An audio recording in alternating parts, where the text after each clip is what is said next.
안녕하세요 여러분, 과학 커뮤니케이터 이선호 엑소라고 합니다. 최근 들어서 이 메타버스라는 용어 많이 들어보셨죠? 이 메타버스가 어떤 개념인지, 그리고 왜 갑자기 우리 주변에 이렇게 다가왔는지, 이게 왜 중요한지에 대해서 오늘 이 과학 커뮤니케이터 엑소랑 함께 이야기해 보도록 할게요. 우선 이 메타버스와 관련해서 페이스북이라는 굉장히 유명한 기업이 이 메타버스에 대해서 큰 전환점을 최근에 일으켰다고 하니까 그 관련 영상을 한번 보고 가시죠. I believe the metaverse is the next chapter for the internet. And it's the next chapter for our company too. So I've been thinking a lot about what this means for our company and who we are as we embark on this journey. We're a company that focuses on connecting people. While most other tech companies focus on how people interact with technology, we focus on building technology so people can interact with each other. One of the reasons I started Facebook was that at the time you could use the internet to find almost anything. Information, news, movies, music, shopping, except for the thing that matters most of all, people. Today, we are seen as a social media company. But in our DNA, we are a company that builds technology to connect people. And the metaverse is the next frontier. 네, 그래서 이 마크 저커버그 페이스북 대표는 이 메타버스의 중요성을 인식한 후 최근에 이런 결정을 내립니다. And as part of this, it is time for us to adopt a new company brand to encompass everything that we do. To reflect who we are and what we hope to build, I am proud to announce that starting today, our company is now Meta. 이 메타버스가 정말 중요한 걸 인식했는지 이 페이스북도 메타라는 사명을 바꿨는데, 실제로 이렇게 사명을 바꾼 이후에 페이스북, 이제는 메타라고 불러야 되겠죠. 이 메타의 회사의 주가도 고공 상승을 하고 있다고 합니다. 이 메타버스는 그러면 얼마나 중요하길래 이 전 세계적으로 리딩하는 그룹 중에 하나인 페이스북조차도 메타라는 이름으로 그룹명을 바꿨을까요? 사실 버스 하면은 가장 유명했던 게 또 타요버스 아니겠습니까? 근데 이 타요버스를 이제는 이길 수 있는 대항마 메타버스가 등장했는데, 사실 이 메타버스는 버스가 아니에요. 메타버스가 아니고 정확한 용어는 메타버스라고 합니다. 그래서 메타버스라는 용어로 합성어인데, 줄여서 제가 설명한 용어는 다시 이렇게 늘려보면 메타, 초월이라는 뜻과 우주를 뜻하는 유니버스의 합성어입니다. 자, 이 메타버스는 그럼 도대체 뭘까요? 사전적 용어를 제가 준비를 해봤어요. 메타버스는 3차원에서 실제 생활과 법적으로 인정되는 활동인 직업, 금융, 합숙 등에 연결된 가상세계를 뜻한다. 구체적으로 정치와 경제, 사회, 문화, 블라블라블라 이렇게 나오고, 그 밑에 또 보면은 오래전부터 사용해오던 가상공간, 가상세계라는 단어를 두고 메타버스로 굳이 용어를 바꿀 필요가 있는지 의문이다라는 사전적 정의가 중간에 보조적으로 설명이 돼 있어요. 그러니까 이미 우리가 알고 있었던 용어인데 새로운 메타버스라는 용어로 뭔가 바뀌고 있다는 뜻이겠죠. 제가 메타버스가 뭔지 간단히 예들을 보여드리도록 할게요. 확장현실, 증강현실, 가상현실, 소셜게임, 3D 아바타, SNS, 인터넷, 영상통화, 이 모든 것들이 메타버스예요. 그러니까 여러분들 지금 이 유튜브나 또는 다른 매체를 통해서 페이스북 등을 통해서 저를 볼 수도 있겠죠. 지금 보고 있는 것 자체도 메타버스라고 볼 수 있는 거예요. 그러면 뭔가 이 메타버스가 조금 더 명확한 개념이 아닌 것 같고 다양한 것들을 섞어 놓은 것 같은 그런 개념인 것 같은데, 쉽게 생각해서 우리 한국을 대표하는 유명한 가수들 있죠. BTS, 에스파, 엑소, 블랙핑크, 이런 유명한 분들을 줄여서 뭐라고 합니까? 가수라고 하죠. 맞습니다. 이 메타버스도 사실은 1+1은 2처럼 명확한 개념이 있는 게 아니에요. 그래서 사람들이 메타버스 들으면은 많이 들어본 것 같고 대충은 알 것 같지만 이게 헷갈리고 정확하게 이렇게 선명하게 떠오르지 않는 거예요. 결국 하위 개념을 묶어주는 상위 개념이다 라고 생각하시면 될 것 같습니다. 그럼 여러분들이 이런 생각할 수 있어요. 뭐야, 뭔가 새로운 기술이 아니었잖아.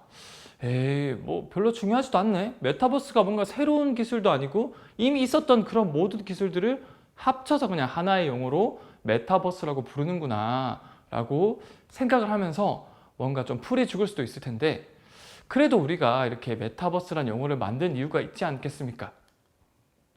이 사람의 본능은 이렇게 뭔가가 난잡하게 어지러져 있으면은 치우고 싶은, 정리하고 싶은 그런 본능이 있습니다.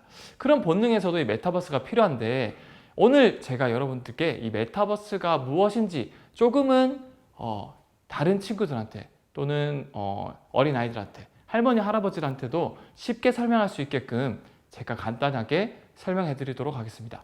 이 메타버스가 결국 유행하게 된, 인기를 끌게 된 이유 중에 하나가 이 코로나19 때문입니다. 이 코로나19가 갑자기 팬데믹으로 늘어남으로써 이 메타버스 공간에, 코로나19를 피해서 메타버스 공간에서 소통하는 이들이 늘어났기 때문에 여러분들도 갑자기 뭔가 메타버스가 확 우리 곁에 온 것 같은 느낌을 받게 된 거죠. 그럼 제가 본격적으로 이 메타버스를 포함하고 있는 다양한 예들을 설명을 드릴게요. 세 가지가 있다 그러는 첫 번째, 가상현실이 있습니다. 가상현실, VR 많이 들어봤죠? 그래서 버추얼 리얼리티라고 하는데, 이 가상현실 하면은 많이 여러분들이 알고 있다시피 이런 고글 같은 거, 이런 것들을 끼고 다른 세상으로 가는 거예요. 왜 그래? 왜 그러세요? 저기요! 저기요, 왜 그러세요? 뭐 하시는 거예요? 자, 이 장면은 편의점에 실제로 간 게 아니고 가상현실에서 이런 편의점을 꾸며서 다양한 이렇게 놀이를 하고 지금 장난을 치고 있는 모습이에요. 자, 또한 이렇게 이 고흐의 작품 속에도 들어갈 수 있어요. 그래서 이 VR, 가상현실의 장점은 이 다른 세상에 들어가서 다양한 것들을 즐기고 뭔가 소통하고 이렇게 교감을 할 수 있다는 장점이 있겠죠. 자, 그런데 이 가상현실은 솔직히 말하면 한계점이 좀 있습니다. 왜냐하면 현실이랑 많이 동떨어진 느낌이 들어요. 정말 제대로 된 그래픽, 기술이 아직 구현되지 않았기 때문에 좀 어지럽거나, 그리고 뭔가 이런 소통을 하는데 제약이 있다는 거죠. 자, 그래서 점점 이런 가상현실 세계가 발전한다면은 이 현실과 가상이 구분이 안 될 정도가 되겠죠. 근데 아직 그런 기술적 한계가 있다라는 거고, 두 번째 개념 제가 설명드리도록 할게요. 두 번째로는 증강현실이 있습니다. Augmented Reality, AR이라고 하는데, Augmented 자체가 강화시킨다, 현실을 강화시킨다는 뜻이에요. 말 그대로 현실 세계는 그대로 보이지만 거기에 CG 같은 거를 덧붙이는 거예요. 가장 대표적으로 뭐가 있을까요? 여러분들 포켓몬고 많이 해보셨죠? 맞습니다. 이렇게 포켓몬고를 하면은 현실 세계에서 보면 이렇게 보도블록이 보이고 길이 보이는데, 이런 스마트폰을 통해서 현실 세계를 보면은 여기에 이런 풀잎이 나오고 여기에 포켓몬들이 갑자기 튕겨져 나오는 거예요. 와, 이게 바로 AR, 증강현실이라고 합니다. 자, 이런 거 말고도 또 다양한 포켓몬고들이 있죠. 실제로 이 스마트폰 화면을 통째로 보면 이렇게 보일 거예요. 자, 여기서 이렇게 전설의 포켓몬이 풀숲에 풀 위에 이렇게 서서 움직이고 있는 게 보이죠. 자, 근데 하지만 이 증강현실에도 한계가 있습니다. 어떤 한계가 있냐면, 가상현실이랑 다르게 증강현실은 교감이 안 돼요. 우리가 스마트폰을 통해서만 뭔가 잡을 수 있고 하고 있지만, 실제로 손을 뻗어 보면은 내 손만 보이고 이런 몬스터들이나 CG 같은 것들이 잡을 수가 없겠죠. 반대로 가상현실은 우리가 고글만 끼면 그 안에서 뭔가를 움직일 수 있고 만질 수 있고 아이템을 뭔가 먹을 수 있고 이런 게 가능하잖아요. 그래서 나온 게 세 번째 개념입니다. 혼합현실, 믹스드 리얼리티라고 하는데, 이 MR은 결국 가상현실의 장점과 증강현실의 장점을 합쳐놓은 거라고 보시면 됩니다. 이 영상 하나로 여러분들이 설명 가능할 것 같아요. 자, 현실 세계의 사무실에 들어가 있죠. 하지만 증강현실이죠. 뭔가 CG가 보이죠, 현실에. 하지만 가상현실의 장점인 이렇게 만질 수 있고 컨트롤이 가능하다는 거예요. 내가 메일 확인을 할 수 있고 답장을 보낼 수 있고, 심지어 어플리케이션에 이렇게 고글을 껴가지고 작은 안경을 껴가지고 이런 어플을 통해서 게임 같은 것도 할 수 있습니다. 클릭하면 현실 세계에서 우리가 게임을 즐길 수 있겠죠. 자, 이 사무실에서 무기들이 나옵니다. 실제 이 안경을 끼면 안 보이겠죠. 하지만 안경을 끼면은 현실에서 무기를 고를 수 있다. 자, 증강현실에서 이게 불가능하죠. 하지만 이 혼합현실에서는 이런 게임까지 가능하다. 자, 잠깐 감상을 해볼게요.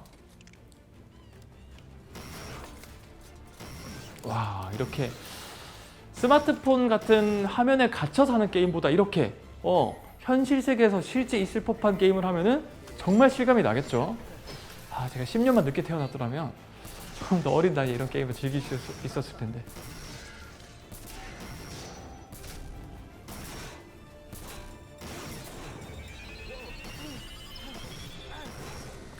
자, 그래서 이런 세 가지 개념이 메타버스를 설명하는 개념 중에서 대표적인 개념이에요.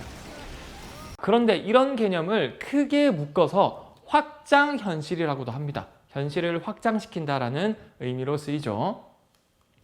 이 확장 현실은 결국 여러분들 메타버스라고 보면 돼요. 결국 이게 너무 용어들이 많아서 헷갈리죠.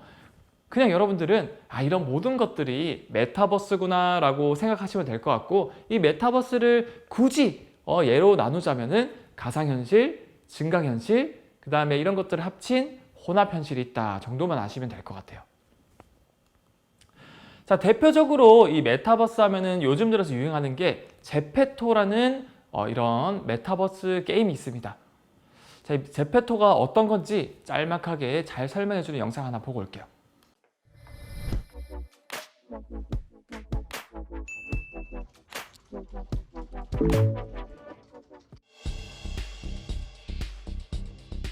다른 차원의 세계에서 무려 2억 명이나 되는 사람들이 생각지도 못한 일들을 벌이고 있다는 제보가 들어와 스브스 뉴스가 직접 가봤습니다.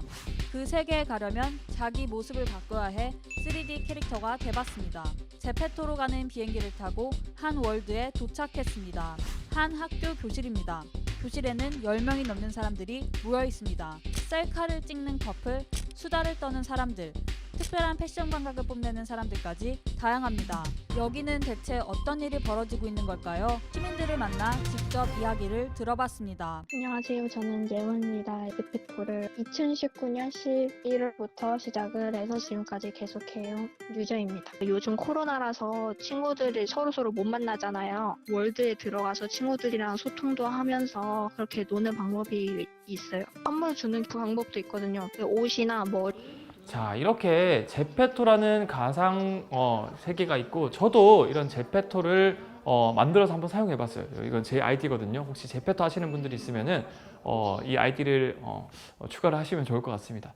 그래서 이것도 사실 한국 기업 네이버라는 곳에서 만들었고, 가입자가 2억 명이 넘는다고 그래요. 뭔가 전 세계 인구에서 2억 명이 하고 있는데 아직은 내가 이게 뭔지도 모른다. 여러분들 뒤처지고 있는 겁니다. 빨리 가입하세요. 결국 이 메타버스를 통해서 완전히 문화생활들이 바뀌고 있다는 걸 여러분들이 조금씩 실감을 하는 것 같은데, 실제로 가까운 미래는 이렇게까지 가능할 것 같아요. 이 메타버스 세계가 정말 우리 실생활로 들어온다면 이런 고글 하나를 끼는 것만으로도 이 텅 빈 공장이 인테리어를 꾸밀 수 있게 이렇게 다양하게 움직일 수 있습니다.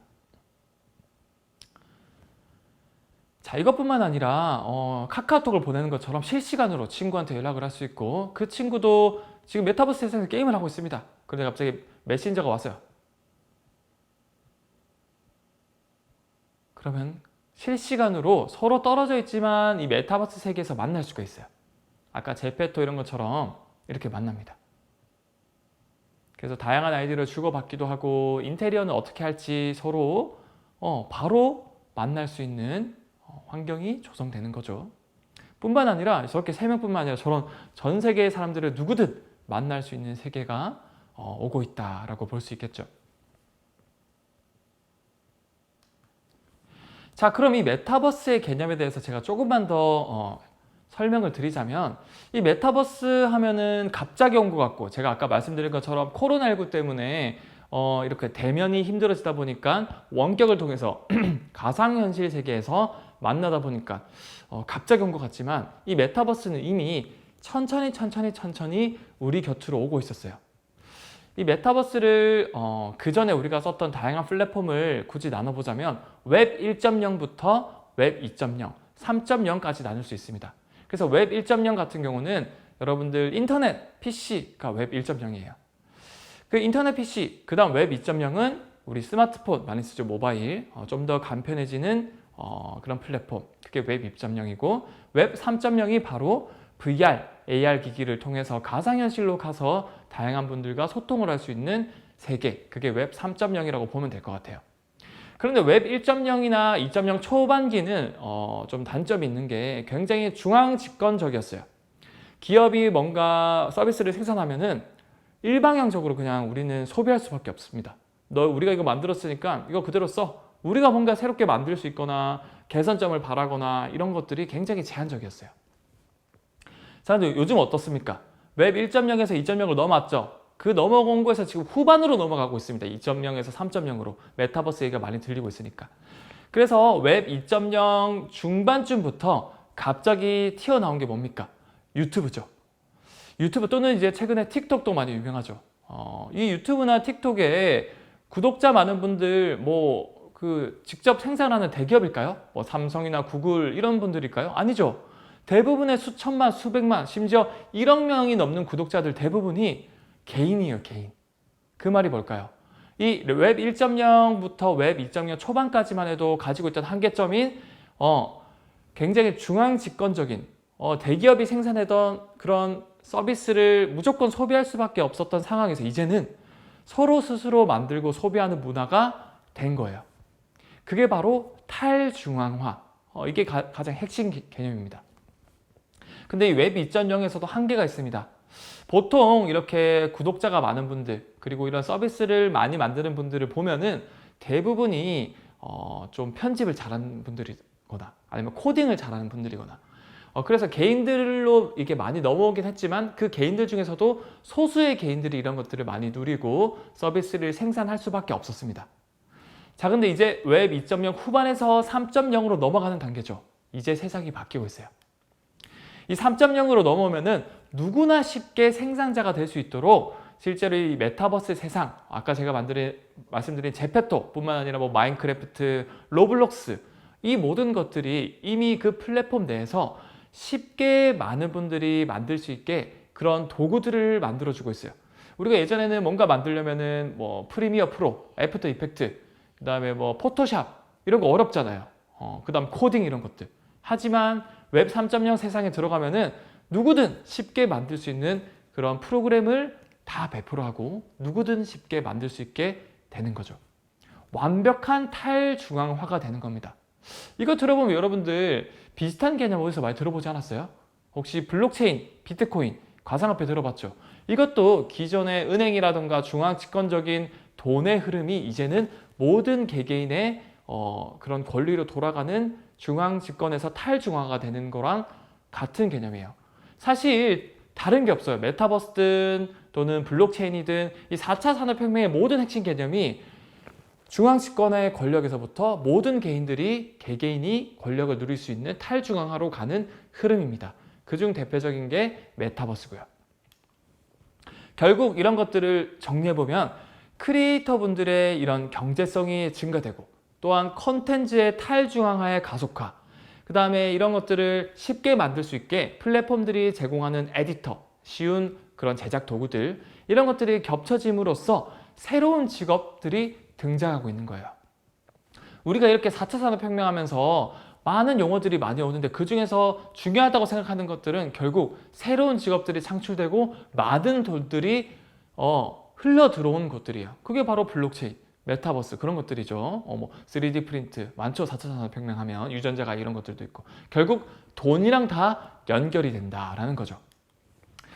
그래서 가상현실 세계에서 특정 게임을 직접 만들거나 게임 아이템 등을 만들어서 판매를 하기도 하는데 대표적으로 메타버스 게임 중에서 로블록스라는 게임이 있어요. 이 로블록스에는 실제로 본인이 게임을 만들어서 팔면 수익의 70%를 나눠주고 아이템을 팔면 30%를 나눠준다고 합니다. 그리고 이거 만드는 것도 어렵지 않아요. 저도 도전해봤는데 아이템 하나 만드는데 5분이면 만들어요. 정말 이제는 누구든 쉽게 제작자가 되고 생산자가 되고 소비자가 될 수 있는 탈중앙화되는 그런 문화가 만들어지고 있다고 보면 되겠죠. 대표적으로 이런 게임도 있어요. 오징어 게임 유명하죠. 그래서 이렇게 많은 분들이 가상현실 세계에 들어와서 오징어 게임을 하는 겁니다. 대박!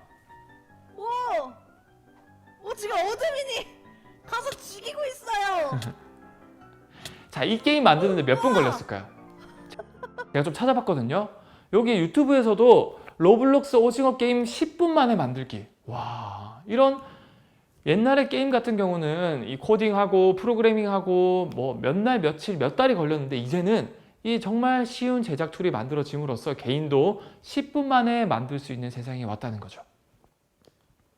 그래서 전업으로 개발만 하는 직업으로 사는 사람들 지금 전 세계에 어느 정도 될 것 같아요? 메타버스 최근에 나왔으니까 한 10,000명 정도 생겼을까 직업? 2만 명? 10만 명? 여러분 놀라지 마세요. 130만 명이 아예 다른 직업을 포기하고 그냥 이렇게 개발만, 게임 개발만 하는 사람이 130만 명이라고 합니다. 개발된 게임만 해도 5,500만 개라고 합니다. 워낙 게임 하나 만드는 게 쉬우니까 1시간이면 만들어요. 억대 연봉자들도 수록하고 그들 중 대부분이 10대, 20대의 비전공자라고 합니다. 대표적으로 1년에 몇십억, 몇백억을 버는 게임 개발자가 있었는데 그 개발자는 이제 갓 20살이 된 비전공자 청년이라고 합니다. 한국에도 있습니다. 한국이 뭔가 동떨어진 것 같지만 한국에서도 렌지라는 분이 아까 제가 말씀드린 제페토라는 이 가상 세계에서 이런 사람들이 입을 수 있는 옷을 만들어서 판매를 하고 있어요. 네이버 측에서도 이걸 직접 만들어서 판매하면 수익을 나눠주고요. 그래서 이 렌지라는 분이 옷 하나에 24원에 판매를 하고 있는데 그 24원이 얼마나 많이 팔렸으면 그 옷 하나를 가지고 몇 달 만에 700만 원을 벌었다고 합니다. 실제로 그 영상을 한번 볼게요. 그리고 700만 원 벌었다고 얘들아. 이거는 진짜 레전드라. 깨를 판 거야 진짜. 안녕 여러분. 오늘 드디어 여러분들이 너무너무 궁금해하시는 제 수익에 대해서, 제 월 평균 수익에 대해서 말씀을 드릴 거예요. 나도 떨린다. 그냥 뭐 바로 본론으로 들어가서 제 현재 월 평균 수익은 월 1,500만 원 정도 됩니다. 1,500만 원을 번다고 합니다. 대단하죠. 결국 이렇게 새로운 직업들이 창출되고 있고 우리가 못 느낀다고 없는 게 아닙니다. 이미 몇백만 명이나 되는 사람들이 이 직업에 전업으로 투자를 하고 이 사람들의 평균 연봉을 내보면은 대기업 사원들보다 돈을 많이 벌고 있다라는 거예요.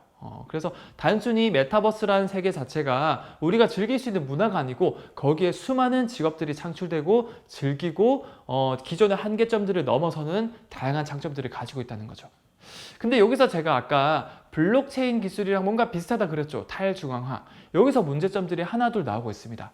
이 저작권 문제가 굉장히 심각한데 실제로 그래서 이 메타버스에는 뗄래야 뗄 수 없는 기술 하나가 도입이 되고 있어요. 그게 바로 NFT거든요.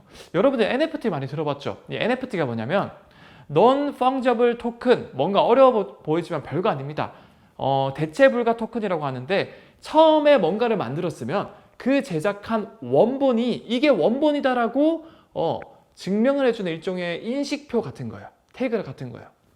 반대 개념으로는 대체 가능한 토큰이겠죠. 대체 가능한 토큰 하면 또 어려워 보이지만 별거 아니에요.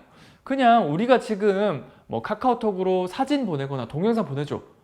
그러면 그거를 내가 저장하고 또 다른 친구가 야, 그 A라는 친구가 동영상 너한테 보냈지. 그거 나한테 좀 보내줘. 그럼 또 제가 그 동영상 저장하고 있으니까 또 다른 친구한테 카카오톡을 보내겠죠. 이 모든 것들이 어떻게 보면 대체 가능한 토큰이라고 보면 돼요. 하지만 동영상을 첫 번째 보낸 사람이 내가 다시 그걸 다운받고 그 다운받은 걸 다른 친구한테 준다고 해서 동영상 뭔가 바뀌나요? 안 바뀌죠.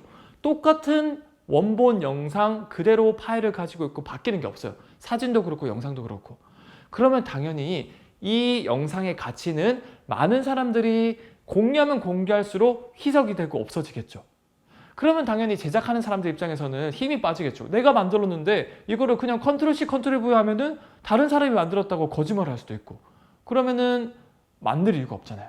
그래서 이런 원작자, 오리지널리티를 부여하기 위해서 이런 블록체인 기술 중에 하나인 NFT를 매김으로써 매기는 순간 첫 번째 공유됐을 때 그 즉시 원본은 NFT화 돼 있어서 이게 원본이다, 다른 것들은 원본이 아니다 라는 거를 인식을 할 수 있는 거죠. 이거 보면은 뭔가 말장난 같죠? 어차피 원본이 매겨져 있든 안 매겨져 있든 영상은 똑같아요. 근데 여러분들 사실은 이런 것들이 결국 가치를 어떻게 우리가 두냐에 따라서 달라지는 거예요. 미술 작품들 중에서도 누가 그냥 부츠를 이렇게 대충 흩날려도 몇백억에 팔리잖아요. 모든 것들이 결국은 어떻게 우리가 가치를 두냐에 따라서 달라지는 건데 이 메타버스라는 세계도 거의 이제 문화가 되고 현실이 되다 보니까 그 안에서 만들어진 우리가 직접 만질 수 없는 그런 과상의 디지털 그런 작품들도 이제는 가치로서 인정을 받기 시작하는 겁니다. 가장 대표적인 것이 불과 몇 달 전에 이 그림이 판매됐거든요. 여러분, 근데 이 그림 절대로 만질 수도 없고 그리고 뭔가 볼 수도 없습니다. 오직 컴퓨터 상에서만 볼 수 있는 그림이에요. 바로 이 예술가가 컴퓨터에서 이렇게 다양한 그림들을 짜집게 하고 직접 만들고 해서 오려서 붙여서 만든 건데 이거를 NFT화 시켜서 판매를 했거든요. 얼마에 팔렸을까요? 놀라지 마세요. 785억에 팔렸습니다. 자, 이거 그럼 구매한 사람은 어떻게 가져갔을까요? USB에 담아갔겠죠. 직접 뭔가 이게 그림이 없어요. 거실에 걸 수가 없습니다. 그래도 이제는 가치를 매길 수 있는 많은 사람들이 이거를 인정하고 가치를 매기기 때문에 무려 785억에 판매가 될 만큼 이 시장은 굉장히 커지고 있다는 겁니다. 그래서 실제로 이런 게임 속이나 이런 것들이 제작해서 판매해서 이루어지는 금액이 작년만 해도 무려 4천억이 넘었다 그러고 올해 제가 봤을 땐 조원대가 되지 않을까, 1조 원, 2조 원대로 넘어가지 않을까. 그리고 이것들은 점점 수직 상승할 것이다 라고 보면 될 것 같아요. 자, 결국 이 메타버스란 개념, 그 다음에 이 메타버스를 유지하고 힘을 얻기 위해서는 블록체인, 그 중에서도 NFT라고 하는 Non-Fungible Token 이 기술이 뗄래야 뗄 수 없는 기술이다 라는 걸 여러분들이 알 수 있겠죠. 자, 오늘 여러분들 이 메타버스에 대해서 뭔가 타이어버스는 알겠지만 메타버스는 무엇인지 몰랐지만 오늘 제 강연을 들어보고 그래도 대충은 알겠다. 이 메타버스라는 게 정확하게 1 더하기 1은 2다 이런 것처럼 새로운 기술, 뭔가 명확한 그런 게 아니라 좀 굉장히 다양한 기술들을 뭉뚱그려서 상위 개념이지만 그래도 가상현실, 증강현실, 그리고 이걸 합친 혼합현실 이런 것들이 메타버스라는 거고 이 메타버스가 실제로 애들 장난 같은 게임이 아니라 실생활이 되고 문화가 되고 있구나. 또한 이 속에서 수많은 직업들이 창출되고 수많은 돈들이 흘러 들어가고 있고 흘러나오고 있구나 라는 걸 알겠죠. 그리고 이러한 것을 지탱해주는 근본이 되는 기술이 NFT, 블록체인 기술이다. 자, 오늘 그럼 여기서 제가 이 블록체인 또는 메타버스에 대한 개념에 대해서 쉽고 재밌게 알려드렸고 더 궁금한 거나 이런 것들이 있으면 이 유튜브 내에 댓글을 남겨주시면 제가 실시간으로 답글을 남겨드리도록 할게요. 자, 여기까지 메타버스의 강연을 드린 과학 커뮤니케이터 이선호 엑소라고 합니다. 감사합니다.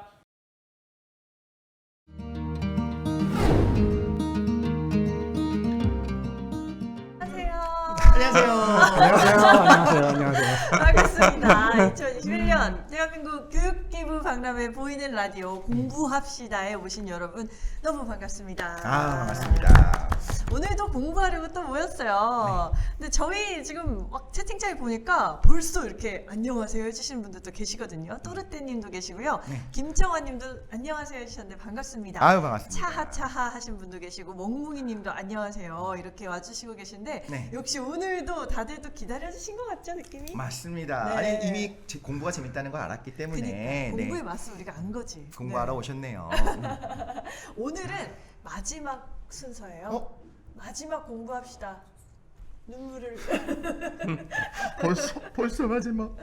난 오늘도 눈물을 흘린다. 그렇습니다. 대신에 마지막이기 때문에 가장 핫하고 많은 분들이 궁금해하실 만한 그 주제를 가지고 왔어요. 네, 교육 기부의 일환으로 진행되는 좋은 취지의 프로그램이잖아요. 네 맞습니다. 개인과 이 개인의 어떤 인적, 물적 자원들을 저희가 이렇게 나누는 시간이라고 보시면 되고요. 오늘 주제는 바로 두둑탁 메타버스입니다. 메타버스 너무 핫하죠. 너무 사실 핫하죠. 요즘 보면서 가장 논쟁적인 주제라는 생각을 했어요. 네. 최근에 있었던 그 암호화폐 이후로 요렇게 전문가들 사이에서 또 요것이 미래다라고 얘기하는 집단과 극단적으로 이건 사기다라고 하는 집단이 공존하고 있다. 근데 보통 이런 경우에는 실제는 그 중간 어딘가에 있더라고요. 그런데 이름은 많이 들어봤는데 정말 메타버스가 뭔지 잘 모르겠다는 말이죠. 그래서 우리가 정말 중립적인 시각에서 이 부분을 연구하고 계시는 전문가님을 불러서 오늘 또 맞습니다. 우리가 좋은 이야기를 들어보려고 합니다. 또 나와 계시는데 또 수줍게 한번 웃어주셨네요. 촉촉 박사님. 아, 네. 우리 이승환 박사님께서 한번 저희 시청자분들께 인사 부탁드립니다. 예, 안녕하세요. 저희 지금 소프트웨어 정책연구소에서 근무하고 있는 이승환입니다. 저희 뭐 정부 출연연구소에서 일을 하고 있고요. 이제 뭐 인공지능이나 가상융합, 이제 메타버스 관련된 연구들을 지금 하고 있습니다. 맞습니다. 좋습니다. 네. 단도직입적으로 한번 물어보고 싶습니다. 네. 저는 메타버스가 새로 나온 버스인 줄 알았어요. 친환경 버스 뭐 이런 건 줄 알았는데 메타버스 정확히 뭔가요? 네. 아, 네. 그러니까 제가 이런 질문을 오래만 들어서요. 지금 횟수로만 따지면 진짜 한 2만 번? 진짜 수도 없이 들었던 것 같아요. 근데 그럼에도 불구하고 우리가 의견이 수렴되지 않는다는 게 사실은 어떻게 보면은 정답이기 때문에 그게 일단은 그것들을 말씀을 드리고 싶어요. 하나로 수렴되지는 않고 있다. 아 정말요? 예. 왜냐하면 생각들이 뭐 장님이 코끼리 만지듯이 다 조금씩 이해하시는 부분이 다르기 때문에. 근데 그나마 우리가 의존을 한다면 제 개인적인 주장이 아니라 네. 이제 최근에 가장 어떻게 보면은 메타라는 회사가 생겼잖아요. 네. 그 회사가 사명을 번신하면서 자기대로 영문 홈페이지 한번 가보시면요. 네. 거기에 What is the Metaverse라고 해서 자기들이 써놓은 게 있어요. 네. 페이스북. 예, 페이스북. 그러니까 과거의 페이스북, 지금은 메타라는 회사의 홈페이지 가시면 거기 뭐라고 써 있냐면은 일단 몇 줄 쭉 써 있습니다. 근데 그 중에서 가장 눈에 띄는 어구라고 할까요? 가상 공간의 집합체라고 먼저 얘기했어요. 가상 공간의 집합체. 네. 가상 공간이 가상 표면이 아니라 공간이 네. 공간이 집합이니까 여러 개 있는 거예요. 이걸 따지면은 가상의 행성들이 이제 여러 개가 있는 거라고 보면 떠올리면 이미지로 떠올리면 네. 네. 가상의 행성들이 되게 많은데 이 행성들이 어떤 행성이에요 물어보면은 우리가 물리적으로 떨어져 있는 사람들이 만날 수 있는 행성이에요. 공간이에요. 물리적으로 떨어져 있는 사람들이 만나. 지금 우리는 물리적으로 같이 있지만 저는 여기 있고 부산에 누가 있으면은 우리 둘이 만날 수 있는 네네. 공간이 엄청나게 많은 집합체라는 거죠. 네. 근데 이 사람들이 만나서 아무것도 안 하는 게 아니죠. 그쵸. 뭔가를 한단 말이죠. 그래서 거기서 써 있습니다. 뭘 하냐면요. 뭔가를 만들거나 탐구한다고 써 있어요. 익스플로어 한다고 써 있어요. 그 얘기를 조금 더 밑에 풀어놓으면은 그 공간에서 친구를 만나고요. 네. 일도 하고요. 술도 먹나요? 술이요.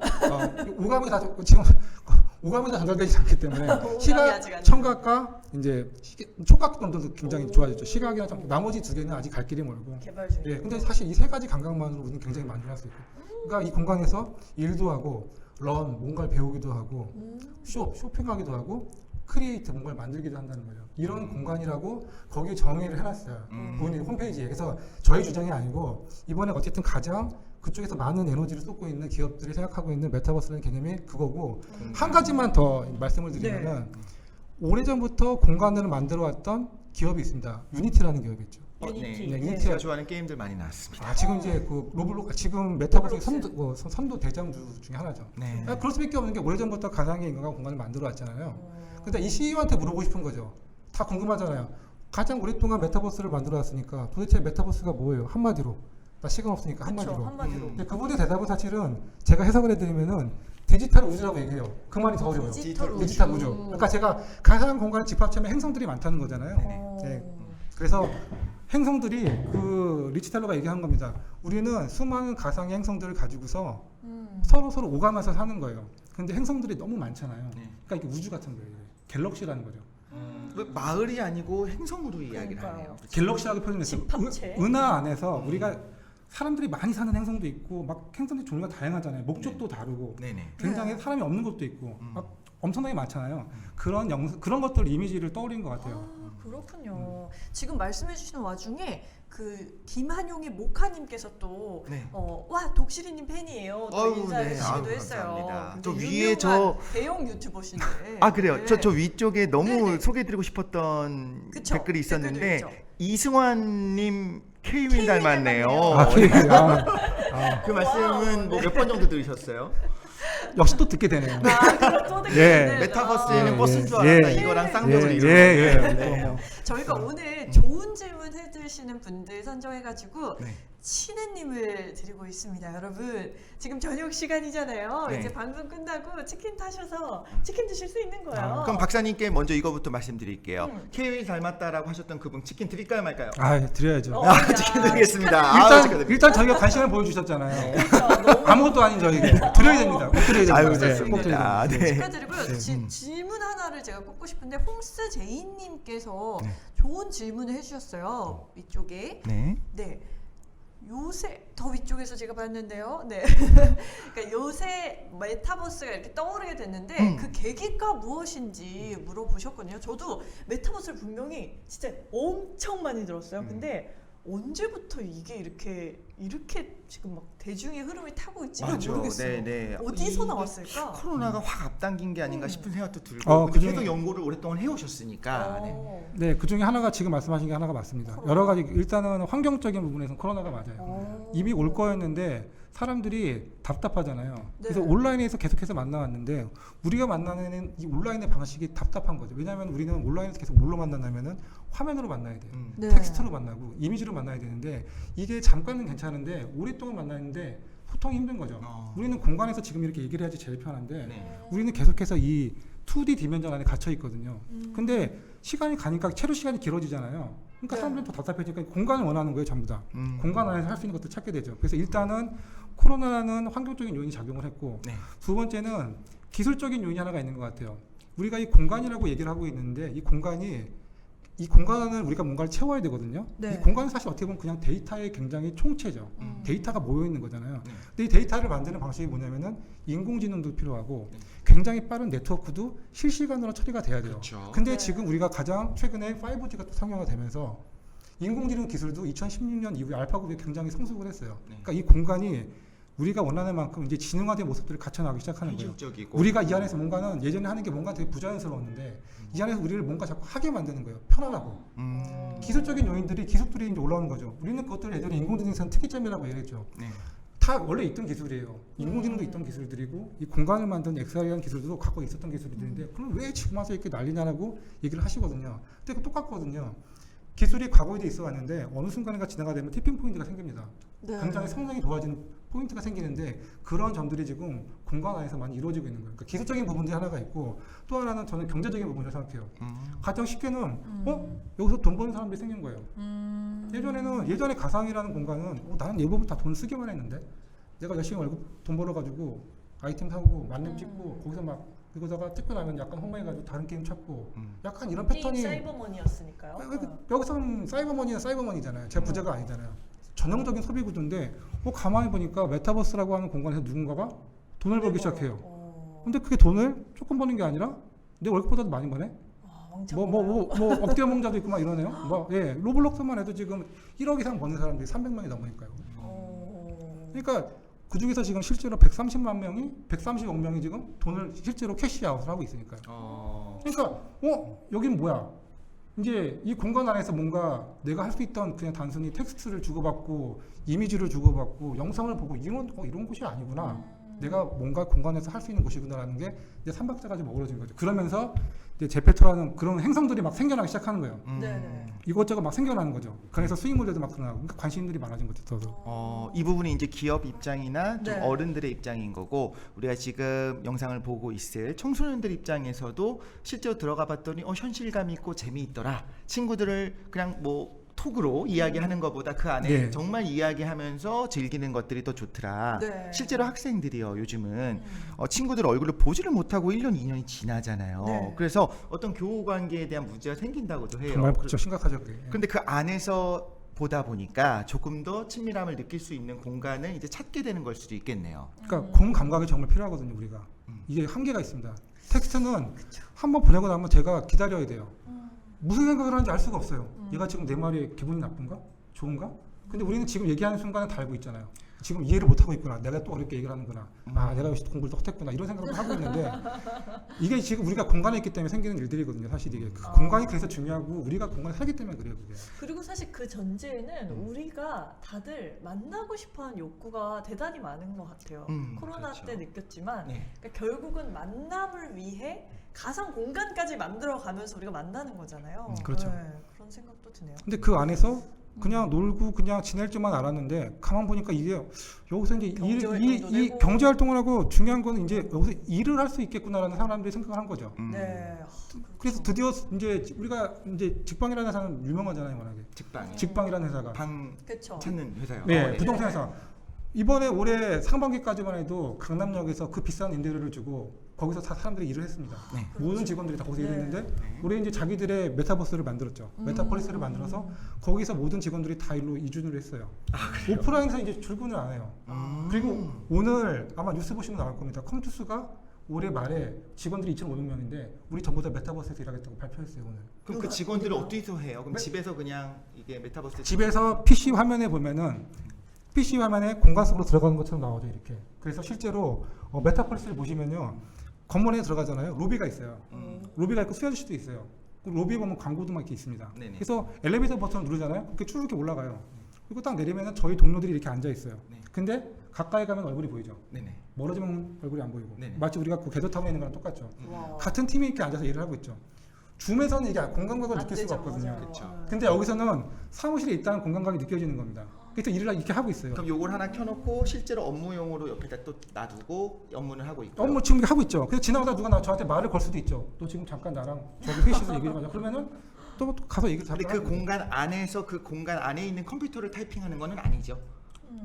실제 일하는 거는 옆에서 하는 거고 하지만 이제 언제나 같이 있는 공간처럼 느껴지도록 하는 그런 그쵸. 그렇죠. 걸 만들어놨다. 근데 이제 지금 거기서 더 나아가고자 하는 방향이 그런 게 있습니다. 예를 들면 우리가 팩스가 있잖아요. 현실에서 저희 팩스가 있으면 우리는 공간에 가서 팩스를 누르잖아요. 네. 그럼 가잖아요. 네. 그런 장치들을 이제 더 넣으려고 하는 거죠. 공간감을 느끼게. 이렇게 좋은 질문을 해주신 홍재희님 무조건 치킨을 드려야 될 것 같죠. 그렇죠. 네. 홍스제이님. 네, 홍수재희님 네, 치킨 홍스제이님 드리도록 좋은 질문 하겠습니다. 주셨고 아까 또 한 가지 질문 더 제가 좋은 질문을 봤는데 네, 멍뭉이님께서 네네. 질문 남겨주셨거든요. 위쪽에 일상생활 속에서 메타버스가 활용될 때 가상환경 안에서 맺은 인적 네트워크의 장점도 있지만 단점도 있을 텐데 어떤 것들이 있다고 생각하시나요? 라는 질문 주셨어요. 사실은 메타버스는 우리가 사람들이 지금까지는 초기니까 이런 혁명의 초기 때가 사실 그래요. 대부분 다 가능성에 집중을 하거든요. 왜냐면 가능성 뭐 이것도 되고 저것도 되고 막 혁신이 있고 막 뭐 돈 엄청 벌고 막 이런데 물론 그런 부분들이 존재를 하는데 세상에 공짜가 없어요. 이만큼 빛이 강하면 그림자가 강합니다. 그렇죠. 네, 그림자가 있어요. 왜냐면은 이제 실제로 막 생겨나는 문제들이 너무 많아요. 이미 그런 전조들이 있어요. 전조들이 뭐냐면은 2016년도에 가상현실에서 성추행을 당한 사람도 있어요. 가상현실 네, 안에서. 가상현실 안에서. 충격적인데요. 네, 벌써 그게 벌써 전조들이 다 있어요, 사실은. 근데 사실 사실 우리 이제 가상현실과 좀 다르겠지만 뭐 MMORPG 같은 거 가면 서로 뭐 부모님 안부 물으면서 이런 너무 그 현실에선 일어날 수 없는 일들이 그 안에 너무 많이 있잖아요. 근데 이제 이거에 대한 규제라든가 법적인 부분들도 이제 규제를 시작해야 되는 그런 상황이 오고 있는 거네요, 말하자면. 그러니까 이제 우리가 혁신을 만날 때 혁신이 그런 문제가 생기지도 않았는데 규제를 이야기하면 혁신이 이제 생기지 않죠. 네, 발현이 안 되죠. 그래서 이제 이 갭이 되게 중요하거든요. 그러니까 지금이 딱 그런 시기예요. 이게 딱 시작되는 시기인데 뭔가를 막 못하게 할 수도 없어요. 근데 성추행을 당했다고 하니까. 그러니까 이제 그런 거 예를 들면 이런 거죠. 우리가 그때 뭐냐면 이렇게 QBVR이라고 하는 가상현실 공간 아닌데 네. 어떤 여성분이 되게 신기한 거예요. 이게 지금 이런 공간 안에서 막 뭔가를 노니까. 근데 혼자서 이제 플레이를 하다가 이게 재밌으니까 같이 한번 멀티 모드로 한번 가보자. 근데 어떤 남성분이 공간으로 이렇게 모신 거죠. 네. 근데 이분이 실제로 오프라인에서 그러니까 성추행을 당한 경험이 있으셨대요. 그래서 본인이 그만큼의 두려움을 느꼈다는 거예요. 그래서 그 다음에 바로 이제 다음에 블로그에 올렸어요. 나는 가상현실에서 성추행을 당했습니다. 실제 글 올려서 이제 2010년도에 한번 크게 난리가 났었어요. 그러니까 이 문제를 대처하는 방식도 저는 되게 중요하다고 생각하는데 뭐냐면은 네. 이 회사가 굉장히 기술적인 조치를 빠르게 만든 게 뭐냐면은 이 퍼스널 버블이라고 하는 걸 만들었어요. 누가 나한테 위해를 갈 것 같으면 바로 튕겨나게 갈 수 있는 그런 기술적인 조치들을 만들어낸 거예요.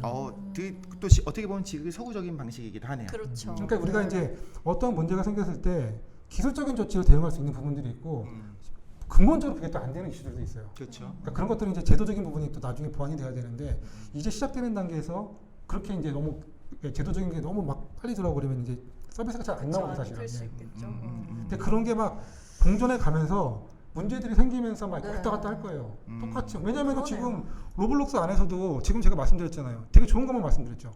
막 돈 벌고 돈 벌고 막 하죠. 네, 막 가능성들. 가능. 네. 분명히 있어요. 근데 그렇게 좋은 게임을 만들어서 돈을 버는 사람도 있는 반면에 되게 나쁜 게임을 만드는 사람도 있어요. 아 그럼요. 있을 수 있죠. 뭐 총기 난사 사건 모사해가지고 게임을 만들어서 그리고 막 어떤 극단주의 사상인데 이런 것들을 만드는 사람이 또 있어요. 근데 이런 것들을 똑같이 자극적이거든. 예. 네. 있거든요. 우리가 마치 유튜브에서 그런 게 존재하잖아요. 마치 그런 게 막 공존을 하잖아요. 문제는 우리가 그 2차원으로 이루어지는 그 공간 안에서도 네. 욕설하는 걸 보면서 너무나 상처를 받고 이런 사람들이 있는데 특히 우리 청소년들 같은 경우에는 특히 3차원 공간이라고 하면 우리 뇌는 착각을 하게 되거든요. 그럼요. 정말로 이것이 현실이라고. 이제 그 안에서 좀 극단적으로 뭐 욕하는 거를 듣는다든가 그 안에서 왕따도 나타날 수 있겠죠. 그럼요. 앞으로는. 그런 경우에 굉장히 커다란 이제 사회 문제가 될 수도 있겠다라고 하는 것까지는 우리가 인지는 하고 이걸 네. 해결하기 위한 노력들은 계속 진행이 될 네. 거다까지는 네. 우리가 생각해봐야 될 것 같네요. 채팅창으로도 다들 공감해주고 계신데요. 네. SM류님께서 메타버스에서의 사이버 폭력에 대한 부분도 고려해야 될 것 같아요라고 그쵸. 얘기해주셨고 네. 그 위쪽에 또 아까 끝내기님이셨는데요. 음. 감정이 주는 모든 것들이 다 일어날 수 있으니 음. 배제하기가 기술적으로 막기 쉽지 않겠다. 결국 사람이 문제다. 이렇게 또 맞아요. 남겨주셨어요. 결국 사람이 문제다. 이게 저도 굉장히 공감되네요. 네. 어렵고 미래이기 때문에 더 어려운 것 중에 하나는 결국에 이제 규제라든가 법이라든가 이런 것들은 국가 단위로 주어지게 되잖아요. 네. 그런데 이제 메타버스의 세상은 사실 초국가인 거예요. 그러니까 네트워크의 가상 공간인 거죠. 그럼 현실의 법이 그걸 규제한다는 것이 되게 이상하고 도대체 이거는 어디의 공간이냐, 실제로 우리나라냐 그렇죠. 이런 거에 어떤 소유권이라든가 어떤 지배력 자체를 주장하기도 어려운 상황인 거죠. 근데 이 부분은 좀 더 계속 사회적인 논의를 네. 거쳐서 바뀌어질 거라고 이제 생각을 하고는 있습니다. 일단 네. 오늘은 조금 더 어떤 세상인지를 좀 알아보는 예, 거에 예. 집중하면 좋겠다 생각이 드네요. 근데 저는 궁금한 게 메타버스가 아까 가상 공간의 집합체다 이렇게 이야기해 주셨잖아요. 근데 사실 가상 공간 하니까 딱 떠오른 공간이 저는 예전에 싸이월드의 네. 미니룸 아시죠? 거기 딱 내 아바타가 들어가 있고. 전 네. 모르겠는데요. 누나 그런 거 어떻게? 아, 누나 그거 싸이월드 하시고 제가 지금 박사님은- 공감하면 안 되는데 너무 공감해버렸어요. 나도 모르게 공감해버렸어요. 박사님인데. BGM 깔고 막 그랬거든요. 나도 모르게. 도토리 다들 있으시잖아요. 네, 네. 그때 사실 우리는 이미 어떻게 보면 비트코인도 경험하고 아 그렇죠. 네.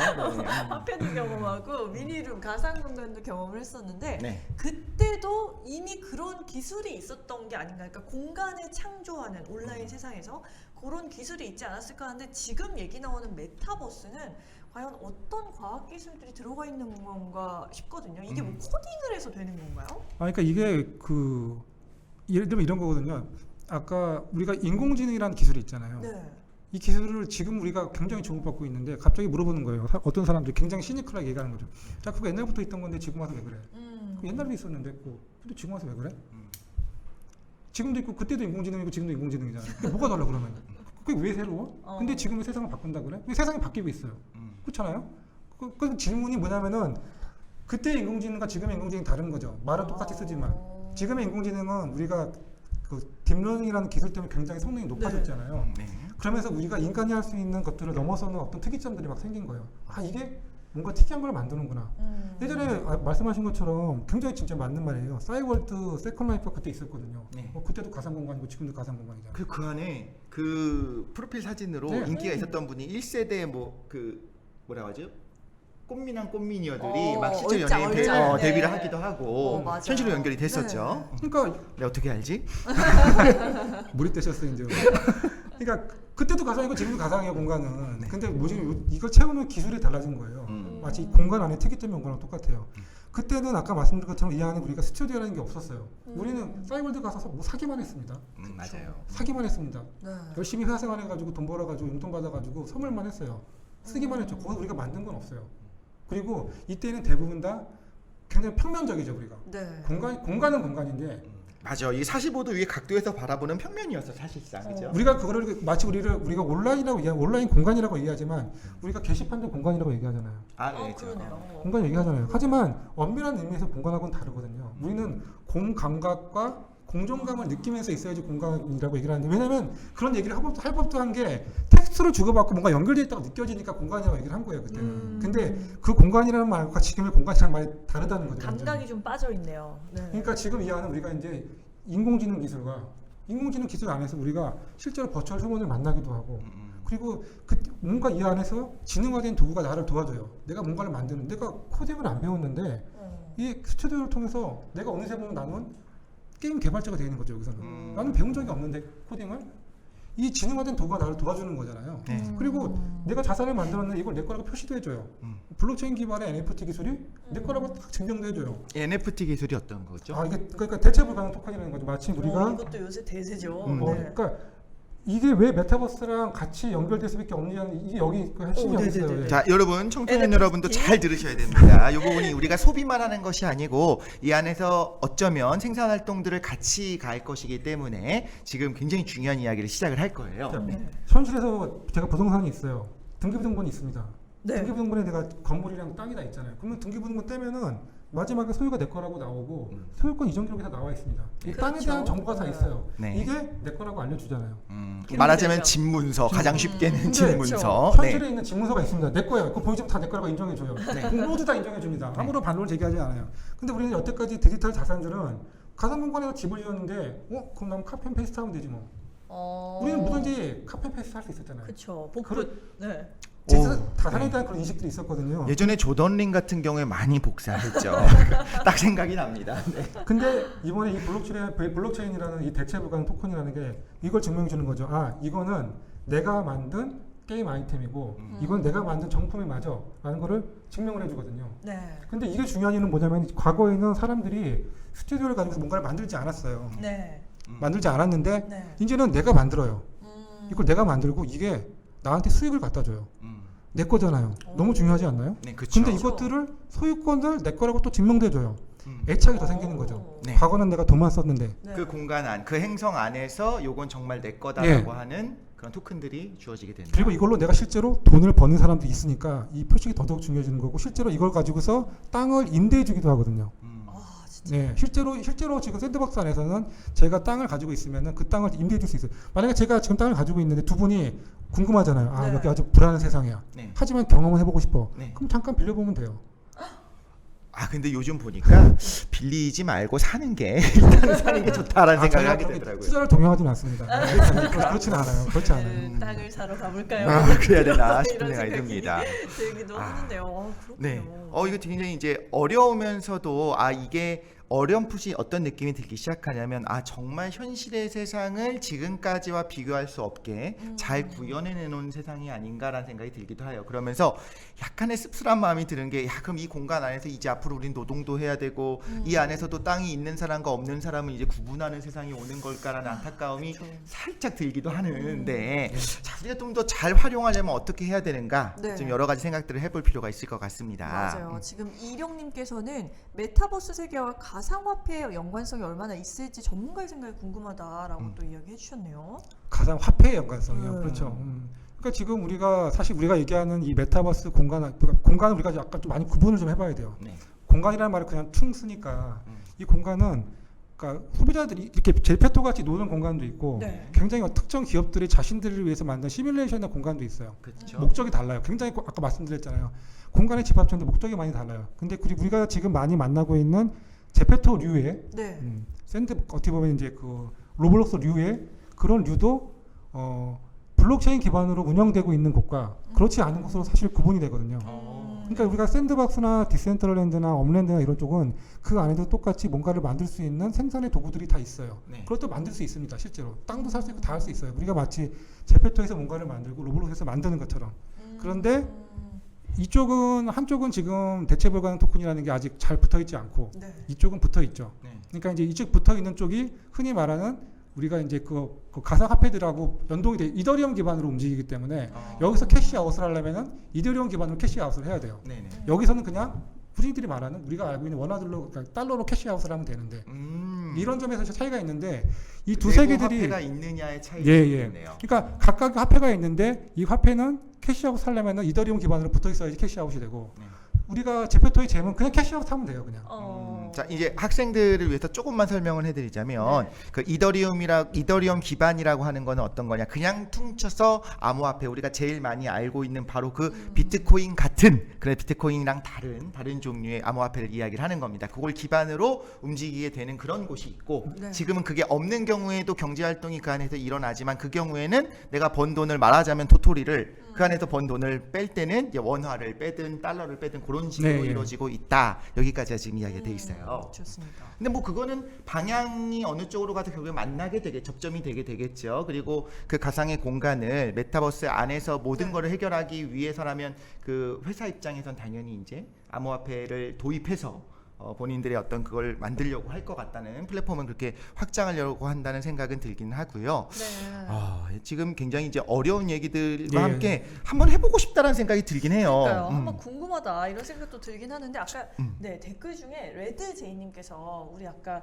그 싸이월드 얘기했었잖아요. 한컴이랑 싸이월드가 손을 잡고 네. 메타버스에 진출하기로 했다. 한컴? 네. 제가 아는 그 한컴. 오, 한국어 컴퓨터, 이런 또 소식을 또 전해주시기도 했어요. 음. 근데 사실 저는 이제 많은 기업들이 메타버스가 흐름이다 하면서 움직이고 있고 뭐 페이스북도 메타로 사명을 바꿀 정도고 이렇긴 한데 이게 약간 어떤 느낌이냐면요. 우리가 기억나세요? 클럽하우스라는 네. 오디오 음성으로 이제 기반으로 대화하는 하는. 그런 어플 같은 거 있었잖아요. 근데 네. 그때도 지금도 있습니다. 있었잖아요. 그러니까 지금도 있죠. 이거 봐 벌써 까먹고 있어요. 네. 이거 굉장히 중요한 네. 부분을 그때 지적하셨네요. 제가 클럽하우스 그게 추석쯤에 나왔는데 저 진짜 막 밤새서 그거 하고 너무 재밌어가지고 이랬는데 3일 지나니까 안 하게 되더라고요. 근데 이 클럽하우스의 그 인기가 확 올라왔다가 갑자기 지금은 이제 그게 뭐야? 뭐 이런 식의 분위기도 형성되는 부분들이 있는 것 같아요. 그러니까 이 메타버스도 많은 기업들이 움직이는 있고는 있는데 그냥 반짝하고 끝나는 게 아닌가 라는 생각도 솔직히 들거든요. 맞죠. 클럽하우스 때 사실 동일하게 굉장히 이제 기사들도 많이 나왔었어요. 그때는 일단 iOS 기반이었기 때문에 안드로이드 진영이 들어올 수가 없었거든요. 그때 제가 듣기로도 굉장히 많은 기업들이 그럼 이 안에서 무언가를 생산 활동을 하자라고 해서 이제 검토를 하고 있는 와중에 굉장히 빠르게 이제 그 인기가 생각보다는 빠르게 처음부터 인기의 기반이 뭐 CEO들이라든가 굉장히 인플루언서들과 같이 이야기를 할 수 있었다라고 했는데 저는 이제 두 가지 생각이 들었어요. 이제 공간을 확장해서 정말 현실에서 만나는 것 같은 공간을 추구하는 방향, 그래서 이제 메타버스로 가는 방향이 있는가 하면 오히려 그런 것들이 더 부담되니까 심지어 뭐 우리가 회의 같은 거 가상회의를 할 때 그냥 통화까지는 가능한데 얼굴 보이게 하는 줌은 불편해하는 분들이 많거든요. 그래서 보통 수업 같은 걸 할 때도 선생님만 키고 학생들을 키라고 강제는 하죠. 졸지 않는지 보려고. 하지만 학생들은 안 키고 싶어해요. 그래서 다른 것들을 다 제거하고 음성만 남겼었던 그 서비스가 오히려 더 잘 나갔었던, 오히려 거기서 얼굴이 나온다고 했으면 많은 분들이 원하지 않았을 수도 있겠다 생각을 해요. 그게 인간의 본성 둘 중에 하나, 두 개가 같이 가는 게 아닌가라는 생각이 들기도 합니다. 그래서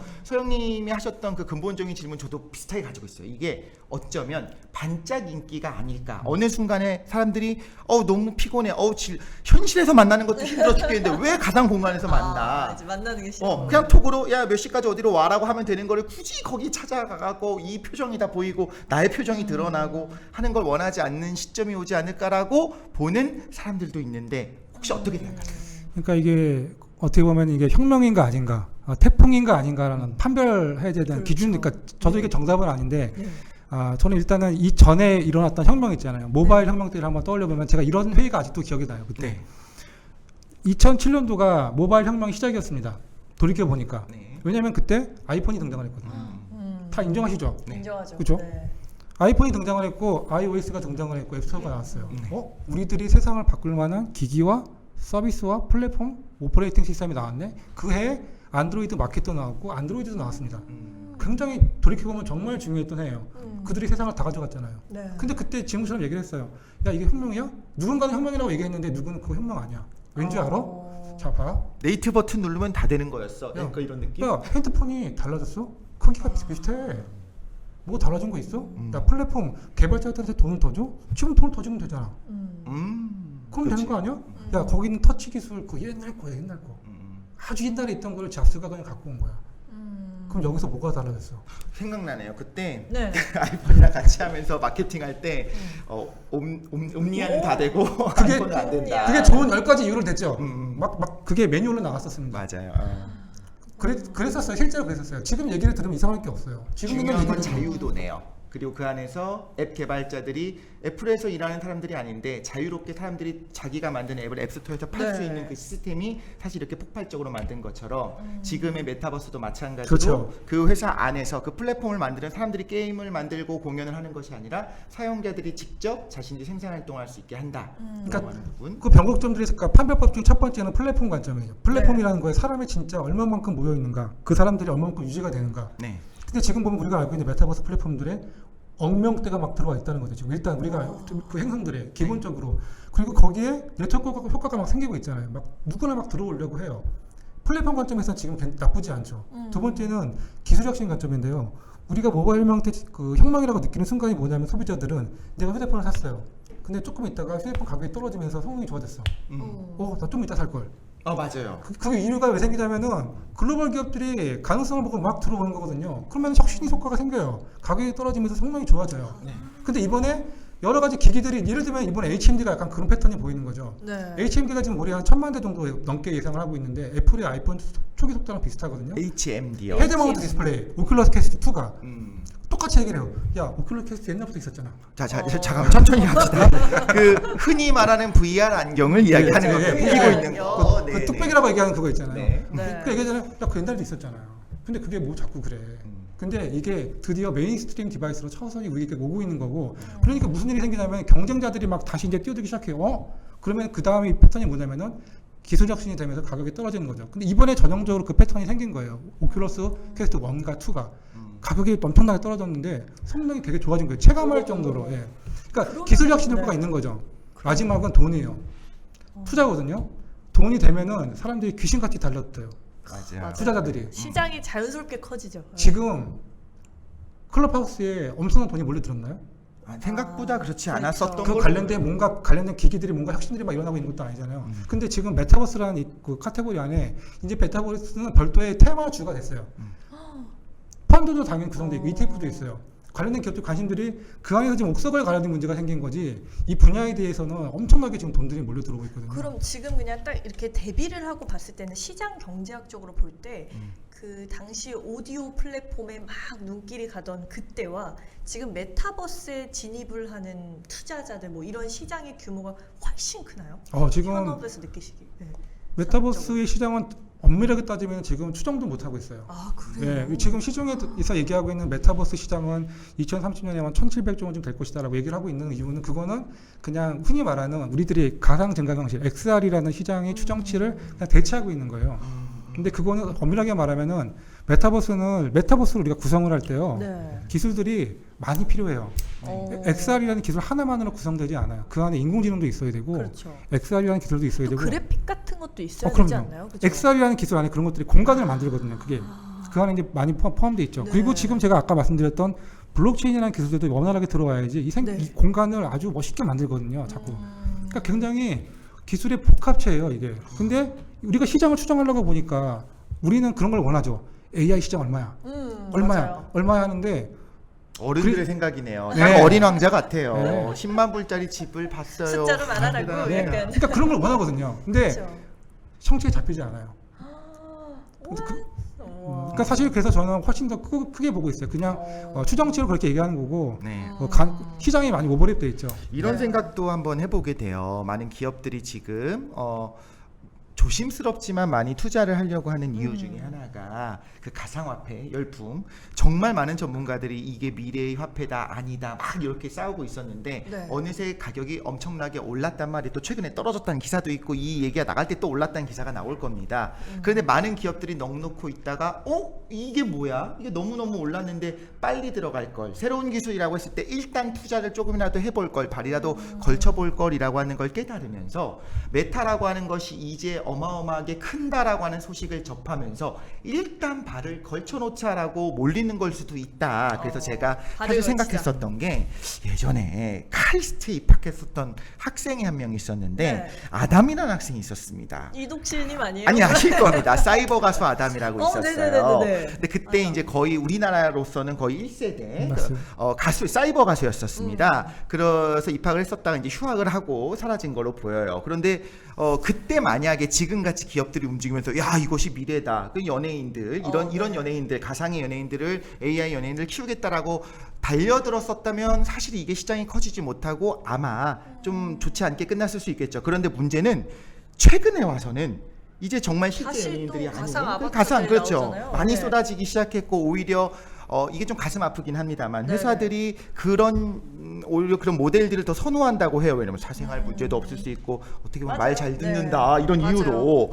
그래서 이미지 문제가 가상의 세상, 메타의 세상으로 가는 것은 주류가 될 것이다라고 하는 거에 이견은 아무도 없는데 지금 시기상조가 아니냐라고 하는 의견도 분명히 있거든요. 10년 후에 20년 후에 돼야 된다. 그래서 어느 정도가 돼야 되느냐. 지금처럼 어떤 휴대폰을 가지고 접속한 시대가 아니고 오큘러스 2라고 하는 무거운 안경을 낄 때가 아니고 구글 글래스라든가 뭐 애플 글래스가 됐든 이런 식으로 가벼운 안경 하나를 딱 끼므로써 가상 공간 안에 내가 들어갈 수 있을 정도의 세상이 돼야지만 주류가 될 거다라고 하는 시선도 분명히 있거든요. 예, 있습니다. 예. 네, 그거에 대해서는 또 어떻게 이야기할 수 있을까요? 그러니까 우리가 혁명의 초입에서 아주 먼 미래도 볼 수 있고 네. 중간도 볼 수 있고 가까운 걸 볼 수가 있는데 지금 우리가 굉장히 막 홀로렌즈 2에서 보이는 영상이나 이런 것들을 보면은 굉장히 멀리 있는 것들이 저런 게 지금 돼? 사실은 굉장히 현실로 보면 그렇지는 않거든요.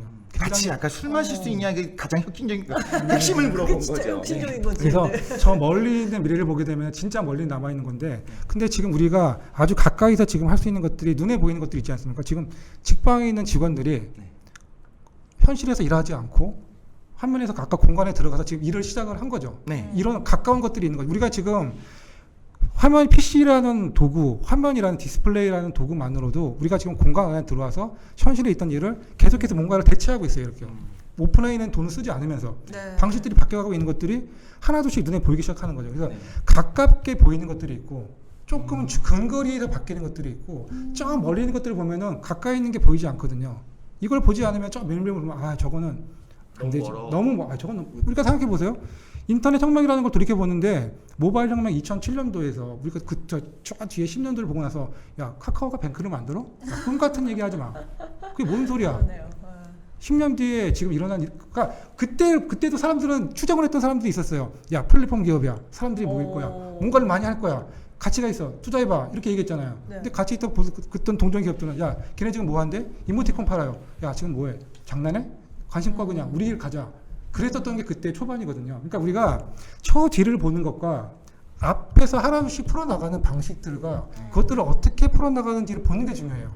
근데 그런 것들이 지금 조금씩 풀리고 있는 거죠. 지난 시간에 그 AI를 할 때 네. 이유주 교수님 그런 말씀하셨잖아요. 30년 후, 50년 후에는 결국엔 퀄텀의 AI를 구동하는 컴퓨팅 파워는 네, 퀄텀의 퀄텀 세상이 올 컴퓨팅. 거다 했었는데 네. 좀 가깝게는 뉴럴 네트워크를 먼저 해야 네, 된다. 뉴럴 네트워크, 그렇죠? 맞아요. 그런 걸 네. 생각해 보면 우리가 저 멀리 보면서 매트릭스 같은 세상은 아직 아니잖아라고 주장하는 것도 맞지만. 당장 지금 우리가 이 안에 살 수 있는 것들이 있다면 왜 그거를 모든 게 준비된 다음에 뛰어들려고 하냐 이런 말씀을 또 하시는 거죠. 그리고 경험치가 그러니까 우리가 메타버스를 하나로 판단하는 경우가 많아요. 물어보잖아요. 메타버스가 뭐야 그러면 어떤 사람 그건 제페토죠. 물어보면 메타버스 뭐야 그러면 궤도타운이죠. 그래서 메타버스 어떻게 해서 물어보면 그거 아무것도 아니던데요? 그거 그냥 조그마한 이모티콘 같은 게 나와가지고 특히 이제 어르신들 보면은 막 화내시는 분도 계세요. 야 이거 뭐야? 이거 그냥 이러다가 끝나는 거야? 이게 뭐 이거 지금 나 바빠 죽겠는데 뭐 하는 거야? 실제로 그런 경우도 있어요. 그러니까 우리가 메타버스라는 게 그분한테 만약에 직방에서 일하고 있는 모습을 보여드리고 본인이 그걸 출근하게 만들어서 그것들을 경험해 보게 되면은 훨씬 더 체감을 하실 거예요. 훨씬 더. 그러니까 우리가 메타버스의 스펙트럼이 범위가 굉장히 넓고 폭도 깊어요. 산업용도 있고 정말 일하는 공간 중심인 것도 있고 노는 곳 중심인 것도 있고 공간이 더 다양한데 우리는 대부분 다 한두 개를 딱 보거든요. 이거야. 그러니까 물어본 거예요. 예전에 따지면 인터넷이 뭐야? 인터넷은 페이스북이지. 그럼 거꾸로 질문을 제가 드려볼게요. 페이스북은 인터넷인가요? 예를 들어서 우리가 인터넷이라는 거 안에는 네. 우리가 스트리밍 음악도 듣고 네. 혼자서 할 수 있는 것도 많아요. 맞아요. 굉장히 많아요. 뭐 인터넷에서 내비를 키는 것도 인터넷이 연결이 돼야지 서비스를 받는 그렇죠. 거잖아요. 그런 모든 것들이 총체가 인터넷이고 우리가 쓰고 있는데 아무것도 모르는 상태에서 갑자기 인터넷이 뭐야 그러면 내가 알기로는 페이스북인데 그럼 그 나의 세상은 그쵸, 오로지 내 세상으로 페이스북 있고 인터넷이 되는 거죠. 그게 꽉 차 있거든요. 그걸 꽉 다른 정보가 없어서 그래요. 메타버스도 마찬가지예요. 네. 이 안에 굉장히 모듈화되고 다양한 메타버스들이 굉장히 많이 존재해요. 스펙트럼이 엄청나게 많아요. 근데 우리는 대부분 다 지금 초기에서 한두 개만 딱 봐요. 그냥 그걸로 판단을 하는 거예요. 이게 전부구나. 이거였어? 이거 그럼 세상보다 이렇게 떠드는 것보다 별거 없는데? 실제로 그렇게 느끼는 경우가 되게 많거든요. 실제로 많아요. 네. 그렇다면 오히려 극단적인 오해가 있는 것 같아요. 오히려 메타버스는 뭐든지 할 수 있기 때문에 그냥 유니버스 위에 있는 그 초월하는 메타버스다라고 이름을 붙이다 보니까 진짜 뭐든지 할 수 있어? 라고 딱 접근을 해보니까 아니네, 뭐든지 할 수 있는 건 아니네. 아직 물리 엔진도 정확하지 않고 어디든 갈 수 있는 것도 아니고 이거저거가 안 되잖아. 네. 거봐, 역시 그 정도는 아니고 그냥 그저 그런 플랫폼 중에 하나야 라고 생각하는 게 되면서 이제 너무 또 가치를 폄훼하는 느낌도 있다라고 생각할 수 있겠네요. 그러니까 예를 들면 이런 거죠. 우리가 인공지능이 지금도 갈 길이 많이 남았습니다. 네. 그렇죠? 네. 근데 굉장히 중요한 한 번의 변곡점을 넘었어요. 그전에는 우리가 바둑을 이겼잖아요. 그쵸. 네. 그 오랜 세월 동안에 누적되어 있던 기술의 집약체로 인간을 이겼단 말이죠. 바둑이라는 종목을 가지고 이겼어요. 네. 엄청난 변화가 생겼던 거거든요. 이런 변화의 변곡점들이 앞으로도 생겨나갈 거예요. 이렇게요.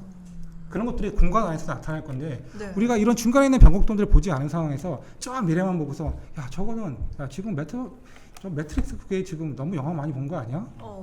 너무 멀리 봐서 그런 거죠. 그러니까 그렇게 봐야 되시는 분도 있고 그렇게 가셔야 되는 분들이 있는데 굉장히 많은 것들을 봐야 되죠. 가까운 것도 봐야 돼요. 그러네요. 현실적으로는 그것도 봐야 되고. 네. 이 안에 모든 걸 할 수 있다 생각할 것이 아니고 그 안에서 우리가 할 수 있는 것들이 있고 내가 즐기는 사람으로서 즐길 수 있는 것도 있고 네. 그 안에서 보다 보니까 이건 나도 할 수 있겠는데? 나도 이거 잘하는데 해서 그 안에서 수익 창출할 수 있는 모델을 찾을 수도 있다. 예. 하지만 적어도 청소년 여러분께 하고 싶은 말은 여러분 모두 다 그 안에서 다 부자 될 수 있습니다 라고 하는 거는 전 그렇진 않아요. 그건 아니다. 왜냐하면은 지금도 되게 유명하신 분 계시잖아요. 제가 이제 개인적인 친분은 없습니다. 네. 뭐 렌즈라는 분께서 월 1,500만 원 이상을 벌어요. 네. 그럼 그분이 정말 편안하게 돈 번다고 생각하세요? 절대 아니죠. 절대 아니죠. 네. 절대 아닙니다. 사실 서영님도 지금 월 1,000 이상 벌고 계시는데 무슨 소리예요?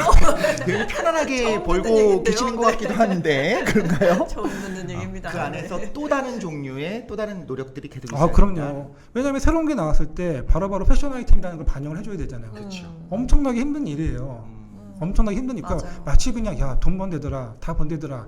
그건 또 아니죠. 네. 우리가 세상에 그렇게 쉽게 볼 수 세상에 없어요. 공짜가 없습니다. 공짜 없죠. 새로운 세상과 새로운 직업군, 새로운 것들 가능성이 열렸다는 네. 거지 아무것도 안 하고 그냥 돈을 벌 그건 수 절대 있다는 많이 건 아니죠. 아니다. 네. 그건 앞으로도 없어요. 맞아. 그런 건 앞으로도 앞으로 그런 없을 것 그런 같습니다. 노력을 어디든지 간에 가능성을 타진해 보는 게 중요한 거고 맞아요. 나한테 맞는 걸 찾을 기회가 많아졌다는 게 중요한 거죠. 저는 그런 세상을 꿈꿨는데 그런 세상은 앞으로도 안 옵니까? 노력은 해야지 않겠습니까? 노력은 해. 근데 아까 또 재밌는 댓글이 하나 있었어요. 네. 그 위쪽에 좀 올려주셔야 될 것 같은데 그 우리 교육 기부 박람회의 일환으로 또 이렇게 지식교양 공부를 해보는 거잖아요. 그렇죠. 네.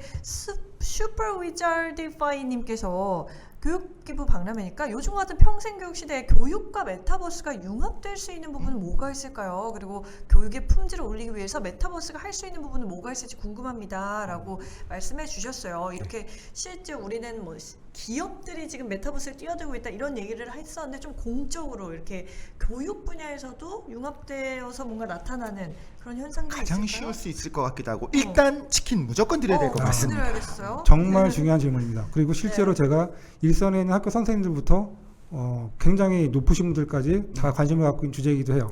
그 많은 스펙트럼에서 다 모두 다 네. 너무나 많습니다. 교육은 정말 너무 중요해요. 왜냐하면은 교육은 실제로 우리가 경험 효과, 교육 효과가 생기게 되잖아요. 근데 우리가 아까 제가 말씀드렸잖아요. 여태까지 교육의 중심이 뭐냐면은 텍스트와 영상과 화면이에요. 이미지거든요. 근데 우리는 경험을 할 때 제일 좋은 방법이 뭔지 아세요? 공간 속으로 들어가서 경험을 하는 거예요. 내가 공간 속에 들어가서 경험을 하는 게 제일 좋은 거예요.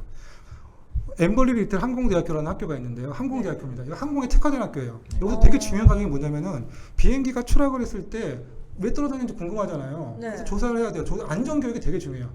정말 전공 필수 중에 필수여야 되는데 이 과정을 전공 선택일 수밖에 없었어요. 왜냐면은 실습을 해야 되는데 비행기가 저기 멀리 있어요. 저기 멀리 있어서 학생들이 갈 수가 없어요. 돈도 많이 들고 시간도 많이 들어요. 그렇죠. 그리고 거기 안에서 거기에 떨어져 있는 비행기는 형체가 엄청 클 거 아닙니까? 네. 많이 들 수도 없어요. 학생들이 다양하게 경험해 볼 수도 없어요. 그러니까 너무나 중요한데 할 수가 없는 거죠. 그래서 학교가 어쩔 수 없이 전공 선택을 했거든요. 근데 이 학교가 생각을 바꿔요. 그래? 그럼 가상으로 떨어뜨리지 뭐. 메타버스 만들어. 그래서 비행기는 가상 안에서 얼마든지 다양하게 추락할 수 있습니다. 플라이트 시뮬레이터 하면은 네. 그냥 안 떨어뜨리고 싶어도 엄청 많이 떨어집니다. 막 떨어지거든요. 모든 상황들을 고려한다는 거죠. 그 안에서. 그러면은 제가 이제 학생이잖아요. 네. 그럼 학생이면은 제가 이제 공간에 HMD를 써도 되고 PC에 있는 3D 기반으로 들어가도 되고 네. 제가 이제 거기서 사진도 찍고 영상도 촬영해 갖고 조사 보고서를 써야 돼요. 그래서 교수님께 제출해야 돼요. 그럼 교수님은 그걸 보고서 얘가 이 상황에서 잘 썼는지를 판단을 하는 거죠. 완전히 이건 체험이거든요. 말로 선생님이 텍스트 막 쓰고 막 사진 보여주고 이거랑 내가 물론 그런 기반 하에 내가 이제 들어가서 하는 거예요. 가상 공간 안에서. 학습 효과가 너무 좋은 거예요. 그랬더니 학교가 이제 이걸로 돈을 벌어요. 왠지 아세요? 이 교육 과정이 너무 중요한데 이런 교육이 없었거든요. 없었어. 그러니까 전 세계에 있는 사람들이 다 이제 수강생들이 이제 온라인으로 접속을 하기 시작해요. 온라인으로. 그렇죠. 학교가 돈을 벌어요. 그러니까 이 다른 과정을 또 만들어요. 이걸 만들어 놓고 나니까. 그러니까 우리가 교육에서 본질은 알게 해주는 거거든요. 스스로를 만들게 보는 건데 네. 지금까지 우리가 앞전에서 만들었던 메타버스의 가장 중요한 기능 중에 하나는 메이크예요. 사람들이 학생들이 교육할 때 제일 좋은 거는 스스로 만들어 보게 하는 거예요. 창조해보는. 그게 게임이 될 수도 있고요, 음악이 될 수도 있고요, 미술이 될 수도 있고 이런 다양한 상황들 그 안에 사람들이 들어가 볼 수 있게 들어가 볼 수가 있어요. 너무 너무 중요해요. 그래서. 그러면 지금 듣다 보니까 딱 떠오르는 생각입니다. 그 아티스트들 중에 이제 현대 미술로 가게 되면 메타버스 안에서 활동하면서 그 안에서 작품 활동하는 사람들이 당연히 나타나고 그걸 구매하는 사람도 나타날 텐데 정말로 부자들이 사실 그 부의 투자 목적으로서 이제 미술 작품들을 사잖아요. 근데 네. 그분들은 또 굉장히 아티스트라고 하죠. 그걸 또 보수적으로 움직이잖아요. 그러니까 그분들을 보고서 우리가 이게 가능성이 있다 없다 얘기하는 건 좀 논외지만 네. 미래에는 그렇게 정말로 그냥 보수적인 아티스트들과 그중에 부자들조차도 그 안에다가 이제 궁궐 같은 집을 짓고 그 안에서 정말 그 예술로 인정을 하면서 아까 말씀하신 것처럼 토큰을 붙일 수 있다고 하면은 그게 인정이 되는 세상이 될까요? 아니면 같이 가게 되는 걸까요? 당연히 현실과 같이 가게 되지 않을까요? 그게가 공존하는 예, 공존이 될 것 같아요. 왜냐면은 사람들의 비중이 다 달라요. 네. 사람들이 사는 비중이 현실의 웨이트가 훨씬 더 많은 사람도 있고 네. 가상의 웨이트가 더 많은 사람도 있어요. 그러면은 가상에서 웨이트가 많으신 분들은 가상 안에서 쓰는 재화가 더 중요한 거고 거기서의 명품이 중요한 거죠. 내가 오프라인으로 잘 돌아다니지도 않고 하루 종일 대부분 많이 가상에서 생활하는데 명품이 하나가 있다면 가상에서 쓰는 명품을 그분한테는 그게 필요한 거죠. 그렇지 않겠습니까? 가상에 들어가면 거기다 인정해 주거든요. 와 이거구나. 이번에 그 유명하다는 얼마 전에 실물로 로블록스에서 실가로 거래됐다는 그 470만 원짜리 이거구나. 이럴 수가. 야, 실제로 근데 오프라인보다 비싸잖아요. 예를 들어서. 근데 그분한테는 그게 중요한 거죠. 그러니까 우리의 인식이 변한다는 건 굉장히 중요한 거거든요. 가상 공간에 지금 2D 인터넷에서 공간으로 들어갔을 때 보면 인식이 바뀌는 거거든요. 인식이 바뀌는 어떤 교차점이 있어요. 생활의 비중이 다 다른데 이 안에 먼저 들어간 사람들이 있어요. 먼저 들어간 사람들은 여기서의 비중이 많잖아요. 선점한 거죠. 예, 그게 중요한 거죠. 저는 가끔 이런 생각을 하거든요. 내가 이 현상들을 보면서 내가 인식이 크게 바뀌었던 적이 언제지라고 생각해 본 적이 보면 제가 조금 다른 일 수도 있지만 내가 언제부터 물을 사 마셨지? 옛날에 내가 어렸을 때는 여기서 나이가 나오는지 모르겠네. 그렇죠. 물을 사먹는 아니 물을 왜 사 마십니까? 이거 저희 아리수 아닙니까? 제작진들 아리수를 줬는데 수돗물이잖아요. 그렇죠. 누가 요새 물을 사 먹어요? 그럼요. 전혀 그런 거 아유, 말도 안 그냥 되지. 요새 편의점 가면 물 안 팔아요. 이거 다 집에서 그냥 가져오잖아요. 그렇죠. 아무데나 가면 주는데요, 뭐. 그 델몬트 병에다가 이제 보리차 끓여가지고 막 그렇잖아요. 그런 것들이 근데 어느 순간 보면은 그 인식이 제가 전환되는 그런 기점들이 있었어요. 네. 그리고 우리가 지금 평지를 다닐 때요. 지금 평지잖아요. 네. 걸어 다니시잖아요. 이게 평지라고 생각을 하시잖아요. 네. 근데 실제로 팩트는 그렇지 않아요. 왠지 아세요? 지구는 둥글잖아요. 지구는 둥근데 우리는 평평하다고 느끼고 이 퍼셉션을 하지 인지를 하잖아요. 네. 가상 공간도 그런 거거든요. 우리가 거기를 어떻게 인지를 하느냐, 그것들을 먼저 인지된 사람들이 누가 있느냐, 어디나 먼저 들어간 사람들이 있어요. 아시겠지만 어디나 그 사람들한테 그게 소중해요. 보세요, 직방에 있는 직원들이 이제 모두 다 거기서 이제 공간에서 일을 합니다. 근데 이제 맨날 거기서 일을 해야 돼요. 그 오피스에서. 그러면은 우리가 책상에 가면은 이제 회사 사무실이나 가면은 안에 그냥 사진 하나 놓고 하잖아요. 그죠. 그렇잖아요. 근데 이제 내가 여기서 맨날 일해야 되는 공간이면은 여기에 가상의 그림 하나도 있을 수 있는 거 아니에요? 이제? 그렇죠. 그럼요. 점점 조금씩 젖어 들어가는 거라고 생각해요, 저는. 그래서 듣다 보니까 저는 이게 미래라는 생각이 들면서 그래요? 반대로 더 걱정스럽다는 생각이 들어요. 왜냐하면 이제 이 부분에 대한 이제 재반 연구가 시작돼야겠지만 특히나 우리들은요 이 안에 즐기는 수준으로 가고 현실로 빠져나와서 현실 일을 하게 될 거예요. 그런데 우리 학생들 입장에서는 정말 빠르게 들어가기 때문에 우리 뇌가 원래 그렇게 구성이 되어 있습니다. 메타버스는 점점 발전하면서 요걸 현실이랑 헷갈리도록 만들 거예요. 그럼 뇌의 성장하는 과정에서조차도 분명히 이거 부작용이나 될까? 지금까지 많은 미디어들, SF 소설들이나 뭐 만화나 여러 가지에서 그리는 건 뭐냐면 여기에 너무 빠져들어가지고 현실성을 잃어버린 사람들을 계속 그쵸. 우리가 보여주게 돼요. 그런데 그것이 미래를 너무 디스토피아로 봤었던 작가들의 시선일 수도 있지만 그게 사실일 수도 있는 거거든요. 인간의 어떤 본질에 대한 걸 잃어버리게 될 수도 있다라는 조심스러운 견해도 나오고 저기 보시는 분들도 어떤 얘기를 하시냐면 결국엔 히키코모리의 대량 양성이 아니냐 그쵸. 그리고 현실이 너무 다크하기 때문에 거기에 너무 빠져드는 거 아니냐라는 이야기도 한단 말입니다. 땡땡이님도 뭐 그런 사회가 올수록 오프라인에 더 치중해야 건강에 좋을 것 같다. 네. 이렇게 남겨주시기도 했어요. 그래서 이 부분은 분명히 이제 해결을 하게 될 거고 균형 잡힌 시각을 갖기 위한 노력을 하겠지만 혹시 이제 또 박사님의 견해에서는 이런 시각들 과몰입을 하는 대상들은 분명히 나타날 텐데 어떻게 우리가 받아들여야 될까요? 우리가 이거를 이제 사람들은 나쁜 걸 먼저 배워요. 그렇죠. 안 가르쳐주면 나쁜 걸 먼저 배우기 그 습성이 안 가르쳐주면 나쁜 게 먼저 오거든요. 네. 인터넷을 우리가 어떤 것든지 읽고 쓰는 능력이 중요하거든요. 네네. 뭔가를 가지고서 읽고 써야 되는데 인터넷이라는 그 도구를 내가 굉장히 좋게 쓸 수 있는 게 너무나 무궁무진한데 맞아요. 사람들한테 대부분 그거를 모르는 경우가 또 많아요. 어떻게 쓸 수 있는지를 우리들의 친구들에게 후배들에게 아니면 동생들에게 인터넷이라는 것이 얼마만큼 유익한 공간인지 여기서 네가 얼마만큼 잘할 수 있는지 알려줄 수 있는 기회가 굉장히 많은데 읽고 쓰는 능력을 알려주는 거거든요. 근데 대부분 그걸 내버려 두면은 그들에게 제일 먼저 오는 게 나쁜 게 먼저 옵니다. 안 좋은 컨텐츠들이 먼저 오게 돼 있어요. 네. 자극적인 네. 것들 제일 먼저 구글창에 검색하는 거 자체가 이제 성인 단어 먼저 검색하기 네. 시작하는 거죠. 그렇게 되거든요. 그러면은 이렇게 지금은 또 그거보다 더 심한 몰입감이 오는 거잖아요. 그럴수록 정말 그게 중요해요. 이거를 활용할 수 있는 좋은 것들 우리가 사실 그렇거든요. 우리가 24시간이에요 하루가. 네. 정해져 있습니다. 누구나 똑같잖아요. 잠자는 시간, 먹는 시간 다 빼고 나면은 차 떼고 퍼 떼고 남는 시간들이 있잖아요. 그걸 우리가 인터넷에 쓴단 말이죠. 공간에 들어갈 거란 말이죠. 그러면은 이 시간은 어쨌든 간에 한정이 돼 있는데 이 시간을 좋은 걸로 채우기도 빡빡해요. 원래는 네, 빡빡한데 그렇죠. 이 방식들을 잘 모르고 잘 찾지 않고 알려주지 않는 경우도 많아요. 교육이 제대로 이루어지지 않다는 거에 저 완전 공감을 하는 게 진짜로 일단 접속은 했어. 뭘 해야 돼? 어떤 것들이 가능해라고 하는 거를 굳이 누가 교육을 하지 않아요. 그렇죠? 그래서 유튜브 먼저 접속한 다음에 차파성부터 거듭하지 않는다고요. 중요합니다. 근데 거기에 떠 있는 처음에 추천 영상들을 보면 생각보다 되게 자극적인 영상들도 그러니까요. 많이 있고 가짜 정보들도 많이 있죠. 그죠. 어떻게 네. 해야 되죠? 그러니까 그런 것들을 일단 기본적으로 좋은 방향으로 갈 수 있게 교육이 필요한 거네요. 일단 네. 그런 방향이 나가야 되는 게 정말 중요해요. 이런 때는 더더욱 중요해요. 왜냐하면 방향성이 되게 중요하거든요. 맞아요. 가이드들이 좀 필요하다. 정말 그러니까, 네. 정말 중요하고 그리고 우리가 메타버스에 들어가는 본질을 잊으면 안 돼요. 거기서 기회가 있다는 거지. 거기서 폐인처럼 살라는 게 아니거든요. 그쵸. 너무 중요합니다. 이 말씀이 중요한 것 중요하죠. 같습니다. 왜냐면은 여기서 제가 방구석에 있는데 답답해요. 진짜 할 거 없어요.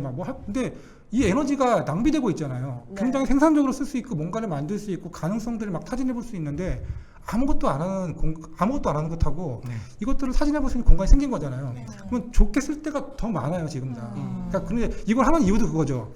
내가 로블록스에서 돈을 버는 이유가 뭐예요? 네. 현실에서 맛있는 것도 사 먹어야죠. 그쵸. 그렇죠. 친구들한테 선물도 하고 막 좋은 데도 가고 그렇게 하는 거잖아요. 여행도 가고 막 본질은 그거예요. 현실에서 내가 행복하기 위해서 메타버스로 들어가는 거지. 내가 현실에 버리고 메타버스에 들어가는 건 아니에요. 이게 너무 중요한 말씀하셨습니다. 공감합니다. 운동을 하더라도 메타버스 안에서 물론 그 VR 운동기기랑 연동해서 할 수 있겠죠. 그 안에서 이제 헬스 같이 할 수도 있겠지만 되게 좋은 말씀해주신 게 그 가상 근육 키우는 게 아니고 실제 근육 키워야 된다. 맞아요. 그게 딱 네. 맞는 것 같다는 생각이 듭니다. 또 질문 중에 또 의미 있는 게 있어서 네. 드리고 싶은데 치킨 드려야 될 것 같아요. 그 위쪽에 보시면 아까 전에 MZ 세대에 대한 얘기를 해주신 분이 계시면 네. 더 위쪽으로 올려주시겠어요? 네. 여기 있다. 지효님께서요. MZ세대를 핵심 타겟으로 하는 게 아닌 상품들이나 서비스는 메타버스 활용이 꼭 필요하다고 생각하시나요? 아무래도 기술 변화에 둔감한 고령층들은 변화하는 시대에 뒤처질 수 있겠다는 생각이 든다. 사실 저도 이런 부분 좀 약간 생각을 해봤거든요. 이 메타버스라는 게 너무 이제 요새 나오는 MZ 세대를 타깃하는 용어 같다라는 생각이 드니까 오히려 좀 세대가 있으신 분들은 이게 도대체 뭐 하는 거야? 무슨 가상현실 장난해? 뭐 이럴 수도 있잖아요. 그러니까 이쪽에서 갭이 굉장히 클 것 같고 아까 지혜님께서는 패션 디자인을 하시는 분인 것 같아요. 패션 디자인에서는 뭐 메타버스의 미래는 어떻게 될까요? 이런 식으로 얘기해 주셨는데 이렇게 앞으로 이 산업에서 어떤 식으로 메타버스의 흐름에 내가 발 맞춰서 동참해야겠다라고 고민하시는 뭐 소상공인이나 뭐 기업인이나 비즈니스 하시는 분들도 계실 수 있잖아요. 그럼 일단 지금 치킨은 지효님입니까 지혜님입니까? 일단 지효님으로 드리도록 하겠습니다. 질문을 해주신 네. 지효님 지효님 일단은 치킨 드립니다. 드리고. 아쉽네요. 근데 네, 반반으로 네. 드리면 좋을 텐데. 둘 다 정말 졸잘 좋은 질문인데. 아, 예, 메타버스 아쉽네요. 안에 모여서 많은 드시기 분들이 바랍니다. 고민하시는데 어떻게 보시나요? 이런 세대 갈등이 어떻게 보면 또 요소가 될 수도 있고요. 남의 얘기 같이 느껴지니까요. 지금의 메타버스가 대부분 다 MZ 세대들의 것이라고 얘기하는데 그거 저는 일부분은 공감하는 게 왜냐하면 모든 서비스들이 그렇게 포커스가 돼 있기 때문에 그래요. 지금까지는. 네. 소통하는 공간이나 노는 공간들이 전형적으로 그렇게 만들어져 있거든요. 근데 네. 저는 앞으로 생각이 좀 달라요. 앞으로는 예를 들어서 그런 거죠. 저희가 우리나라가 전자정부 1등이거든요. 네. 전자정부 1등이에요 우리나라가. 근데 우리는 담배요? 전자정부. 전자정부. 죄송합니다. 네. 죄송합니다. 아, 내가 요즘 손이 떨려. 예, 전자정부가 1등인데 네. 우리가 정부24 민원 사이트 있잖아요. 네. 가서 어르신들한테 한번 우리나라가 제일 잘하는 나라니까 한 100명 정도 좀 한번 로그인부터 해가지고 주민등록 등본 출력해서 한번 갖고 오세요라고 하면은 100명 중에 몇 명 성공할 것 같아요? 일단 저는 많이 실패합니다. 벌써부터 실패하잖아요. 근데 그게 뭐냐면 그게 그 이유가 너무나 당연한 거예요. 그게 우리가 소통하기 어려운 점과 선과 면으로 돼 있잖아요. 다. 네. 근데 우리가 이제 생각을 한번 바꿔보세요. 가상의 동사무소로 들어갔는데 그 안에서 법조주문이 나와가지고 물어보는 거예요. 저기 왜 오셨어요? 그럼 제가 중본대로 왔는데요. 그러면 저희 휴대폰으로 지금 증권계좌도 만들어요. 네. 굉장히 다양한 서비스들이 굉장히 빠르게 인간의 개입 없이 처리될 수 있는 것들도 많아요. 근데 얼마 전에 주민등록증 잃어버렸는데 바로 온라인 발급 되더라고요. 그래요? 네, 수령은 가서 해야 되는데 네. 발급은 어른들이 제일 힘들어하시는 거, 텍스트 치는 거, 힘들어하는 거 이런 모든 것들은 그 모든 문제가 다 점과 선과 면으로 되어 있기 때문에 그래요. 용어도 어렵고 네, 그걸 어려워요. 읽어야 되고. 물어볼 데도 없어요. 맞아요. 그러니까 그냥 공간으로 가시는 거죠. 그래서 공간으로 가시는 거예요. 근데 우리가 그만한 진영화된 공간을 만들어주면 이분들이 안 갈 이유가 없어요. 공간 안에 들어가서 와. 얘기하면 돼요. 지금처럼. 저 중본대로 왔어요. 아, 도와주세요. 근데 그 ARS를 들어가면 말로 하는 ARS 전 너무 불편하던데. 그러니까 그게 지금 사람, 그쵸. 그게 지금 전형적으로 그 안에 다 있잖아요. 그냥 보이스와 네. 공간이 아니라 지금 공간으로 가야 돼요. 공간으로 들어가자마자 가는 그 말로 하는 ARS를 선택하자마자 하는 게 상담원 연결이거든요. 그쵸. 시작하거든요. 그런데 말하자면 그 상담원이랑 바로 연결이 되는 그런 공간이 생기는 공간 안에서 필요한 걸 보여주고 이걸 주세요. 이걸 주세요. 상담과 이걸 아이 주세요. 컨택도 하고 뭐 그런 일들이 우리가 동사무소에서 네. 물어보는 그 행위들이 일어나는 거거든요. 거기서 그러면은 네. 그래서 공간이 진영화됐다는 얘기가 그런 거거든요. 그래서 너무 중요하기 때문에 아직 그런 그분들을 위한 공간들이 저는 아직 만들어지지 않았다 생각이 들고 그게 분명히 저는 만들어질 거라고 생각해요. 왜냐하면은 경쟁의 논리가 그래요. 서비스들이 플랫폼을 만들 때 모두 다 처음에는 한 곳을 바라봐요. 그러다가 경쟁이 안 되면은 차별화 포인트를 찾기 시작합니다. 아, 그러네요. 굉장히 세분화된 영역으로 들어가기 시작을 해요. 네네네. 저는 그렇게 될 거라 생각이 들고요. 그러니까 처음엔 MZ 세대를 대상으로 이게 막 시장성을 키워나가고 시장이 커지다가 결국은 우리는 차별화를 둬서 고령화층 좀 어르신들을 위한 메타버스를 만들었습니다 하면서 또 다른 서비스나 상품이 나올 수 있겠어요. 그분들이 편할 수 있는 그렇죠. 정말 잘 만들어진 메타버스가 있으면 그분들이 저는 안 들어갈 이유가 없다고 생각해요. 훨씬 편하거든요. 사실 그러네요. 생각해 보면 카카오톡 같은 시스템도 처음엔 젊은 사람들이 시작했지만 지금 굉장히 많은 분들이 네. 쓰시고 유튜브도 그쵸. 마찬가지로 네. 젊은 사람들의 전유물이었던 것 같은데 이제 어르신들이 더 아니에요. 많이 맞아요. 접속을 해서 더 너무 많은 많이 컨텐츠를 맞아요. 즐기시는 걸 보면 메타버스가 지금은 MZ 세대에 조금 더 집중이 되어 있지만 미래는 어떻게 진화하게 될지 우리가 좀 지켜봐야 될 것 같다. 지켜봐야겠네요. 네. 그러면서 오늘도 시간이 그니까요. 너무너무 짧았어요. 야, 이렇게 시간이 짧을 수가 있을까 싶은 정말. 생각이 들면서 네. 적어도 오늘 저는 좀 선명하게 몇 개 남아있는 건 있습니다. 저도요. 왜냐하면 제가 먼저 정리를 한번 해볼까요? 네네네. 기사들은 자극적이었어요. 이것이 뭐 인류의 미래인 것처럼 이야기하고 당장 들어오지 않으면 돈을 못 번다 이렇게 얘기하는 것 같지만 되게 균형 잡힌 시간을 말씀하신 겁니다. 여러 가지 가능성 중에 하나로서 우리가 분명히 고려할 수 있는 부분이 있다. 그리고 또 하나 우리 청소년 여러분에게 정말 중요한 이야기를 하고 싶은데 네. 그 안에서 여러 가지 여러분이 할 수 있는 것들 실제 생활에서랑 조금 다른 모습으로 나의 재능을 펼칠 수 있는 기회는 분명히 주어질 수 있습니다. 하지만 그 안에서도 어마어마한 노력은 같이 수반해야 된다. 그리고 그 안에서 살라는 거 아닙니다. 여러분의 실제 생활, 실제 가족 그리고 실제 친구들과의 어떤 관계를 위해서 그 안에서 즐기면서 그 안에서 생산활동하면서 우리의 삶을 좀 더 풍요롭게 만들 수 있는 방안들을 찾자가 제가 생각했었던 결론이고요. 네. 서영님 어떠세요? 저는 좀 반대로 약간 비즈니스적 시각에서 접근을 계속 했었을 때 아까 말씀해 주신 대로 이 메타버스라는 흐름이 네. 진짜 천문학적인 지금 뭐 투자가 이루어지고 있는 뭐 시장이다 이런 이야기 해주셨잖아요. 그 굉장히 와닿았고 이 분야에서 좀 공부를 하면서 비판적인 시각으로 동시에 바라볼 필요는 있겠다 이런 생각은 들었어요. 그러니까 이게 흐름은 맞는데 이거를 또 무시할 수도 없고 일단 발은 또 걸치는데 스스로 좀 비판할 수 있는 능력을 가지고 보다 보면 비즈니스적으로 새로운 기회는 분명히 있겠구나 그쵸. 라는 생각이 들어서 꼭 MZ 세대만의 용어가 아니라 우리 모두가 한 번씩 옵셔널로 생각해 볼 수 있는 기회일 수 있겠다라는 또 생각도 해보게 됐고요. 그리고 저는 그게 진짜 와닿았어요. 공간. 오늘 진짜 중요한 인사이트 얻은 것 같아요. 공간이 결국은 미래일 수도 있겠다. 그러니까 이 공간이 미래라는 건 결국 공간에서 우리가 계속 만나야 한다는 거. 우리는 만남으로써 그리고 표정을 읽고 소통함으로써 어떤 가치를 느끼는 인간인 거잖아요. 그 인간의 본질에 대해서 한번 다시 고민해보는 시간이었어서 굉장히 유익했던 것 같습니다. 아 좋습니다. 네. 오늘 지금 막 정말 유익한 방송이었다고 아까 끝내기님께서도 얘기해 주셨어요. 재미난 시간이었네요. 이렇게 또 네. 얘기해 주시기도 하고 비공개님께서도 많이 배웠네요. 인사이트 업 이렇게 해주셨는데 오늘 진짜 함께 해주신 많은 분들 이렇게 오랫동안 공부하셨는데도 지침 없이 질문도 많이 남겨주시고 진짜 너무너무 감사했습니다. 오늘 또 여전히 어디서 들을 수 없는 이런 귀한 이야기들 그러니까요. 균형 잡힌 시간을 말씀해주신 K1 K1 박사님 이승환 박사님께도 다시 한번 감사 말씀을 진짜 드립니다. 감사드립니다. 네, 감사합니다. 네. 네.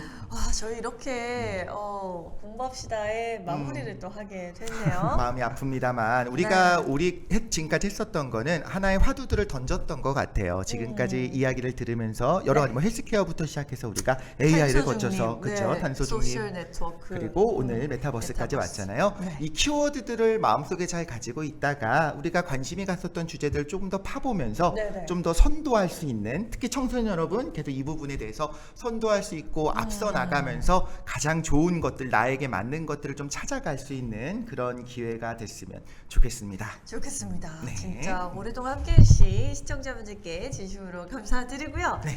저희는 기회가 되면 네. 또 다음에 또 공부하면 좋겠어요. 그러니까요. 내년 이거 레귤러로 만들면 좋겠다 그러니까. 싶은 생각이 들죠. 교육부 우리 관계자님들 보고 공부하게 계시죠? 해주세요. 네. 일주일에 한 번씩 레귤러로 만들면 좋겠다는 생각을 하게 됩니다. 네. 네, 함께 해주신 여러분들 다시 한번 감사드리고 네. 맛있게 또 저녁 오늘도- 식사 하시고요. 네. 오늘도 정말 즐겁게 공부했어요. 공부했어요. 안녕.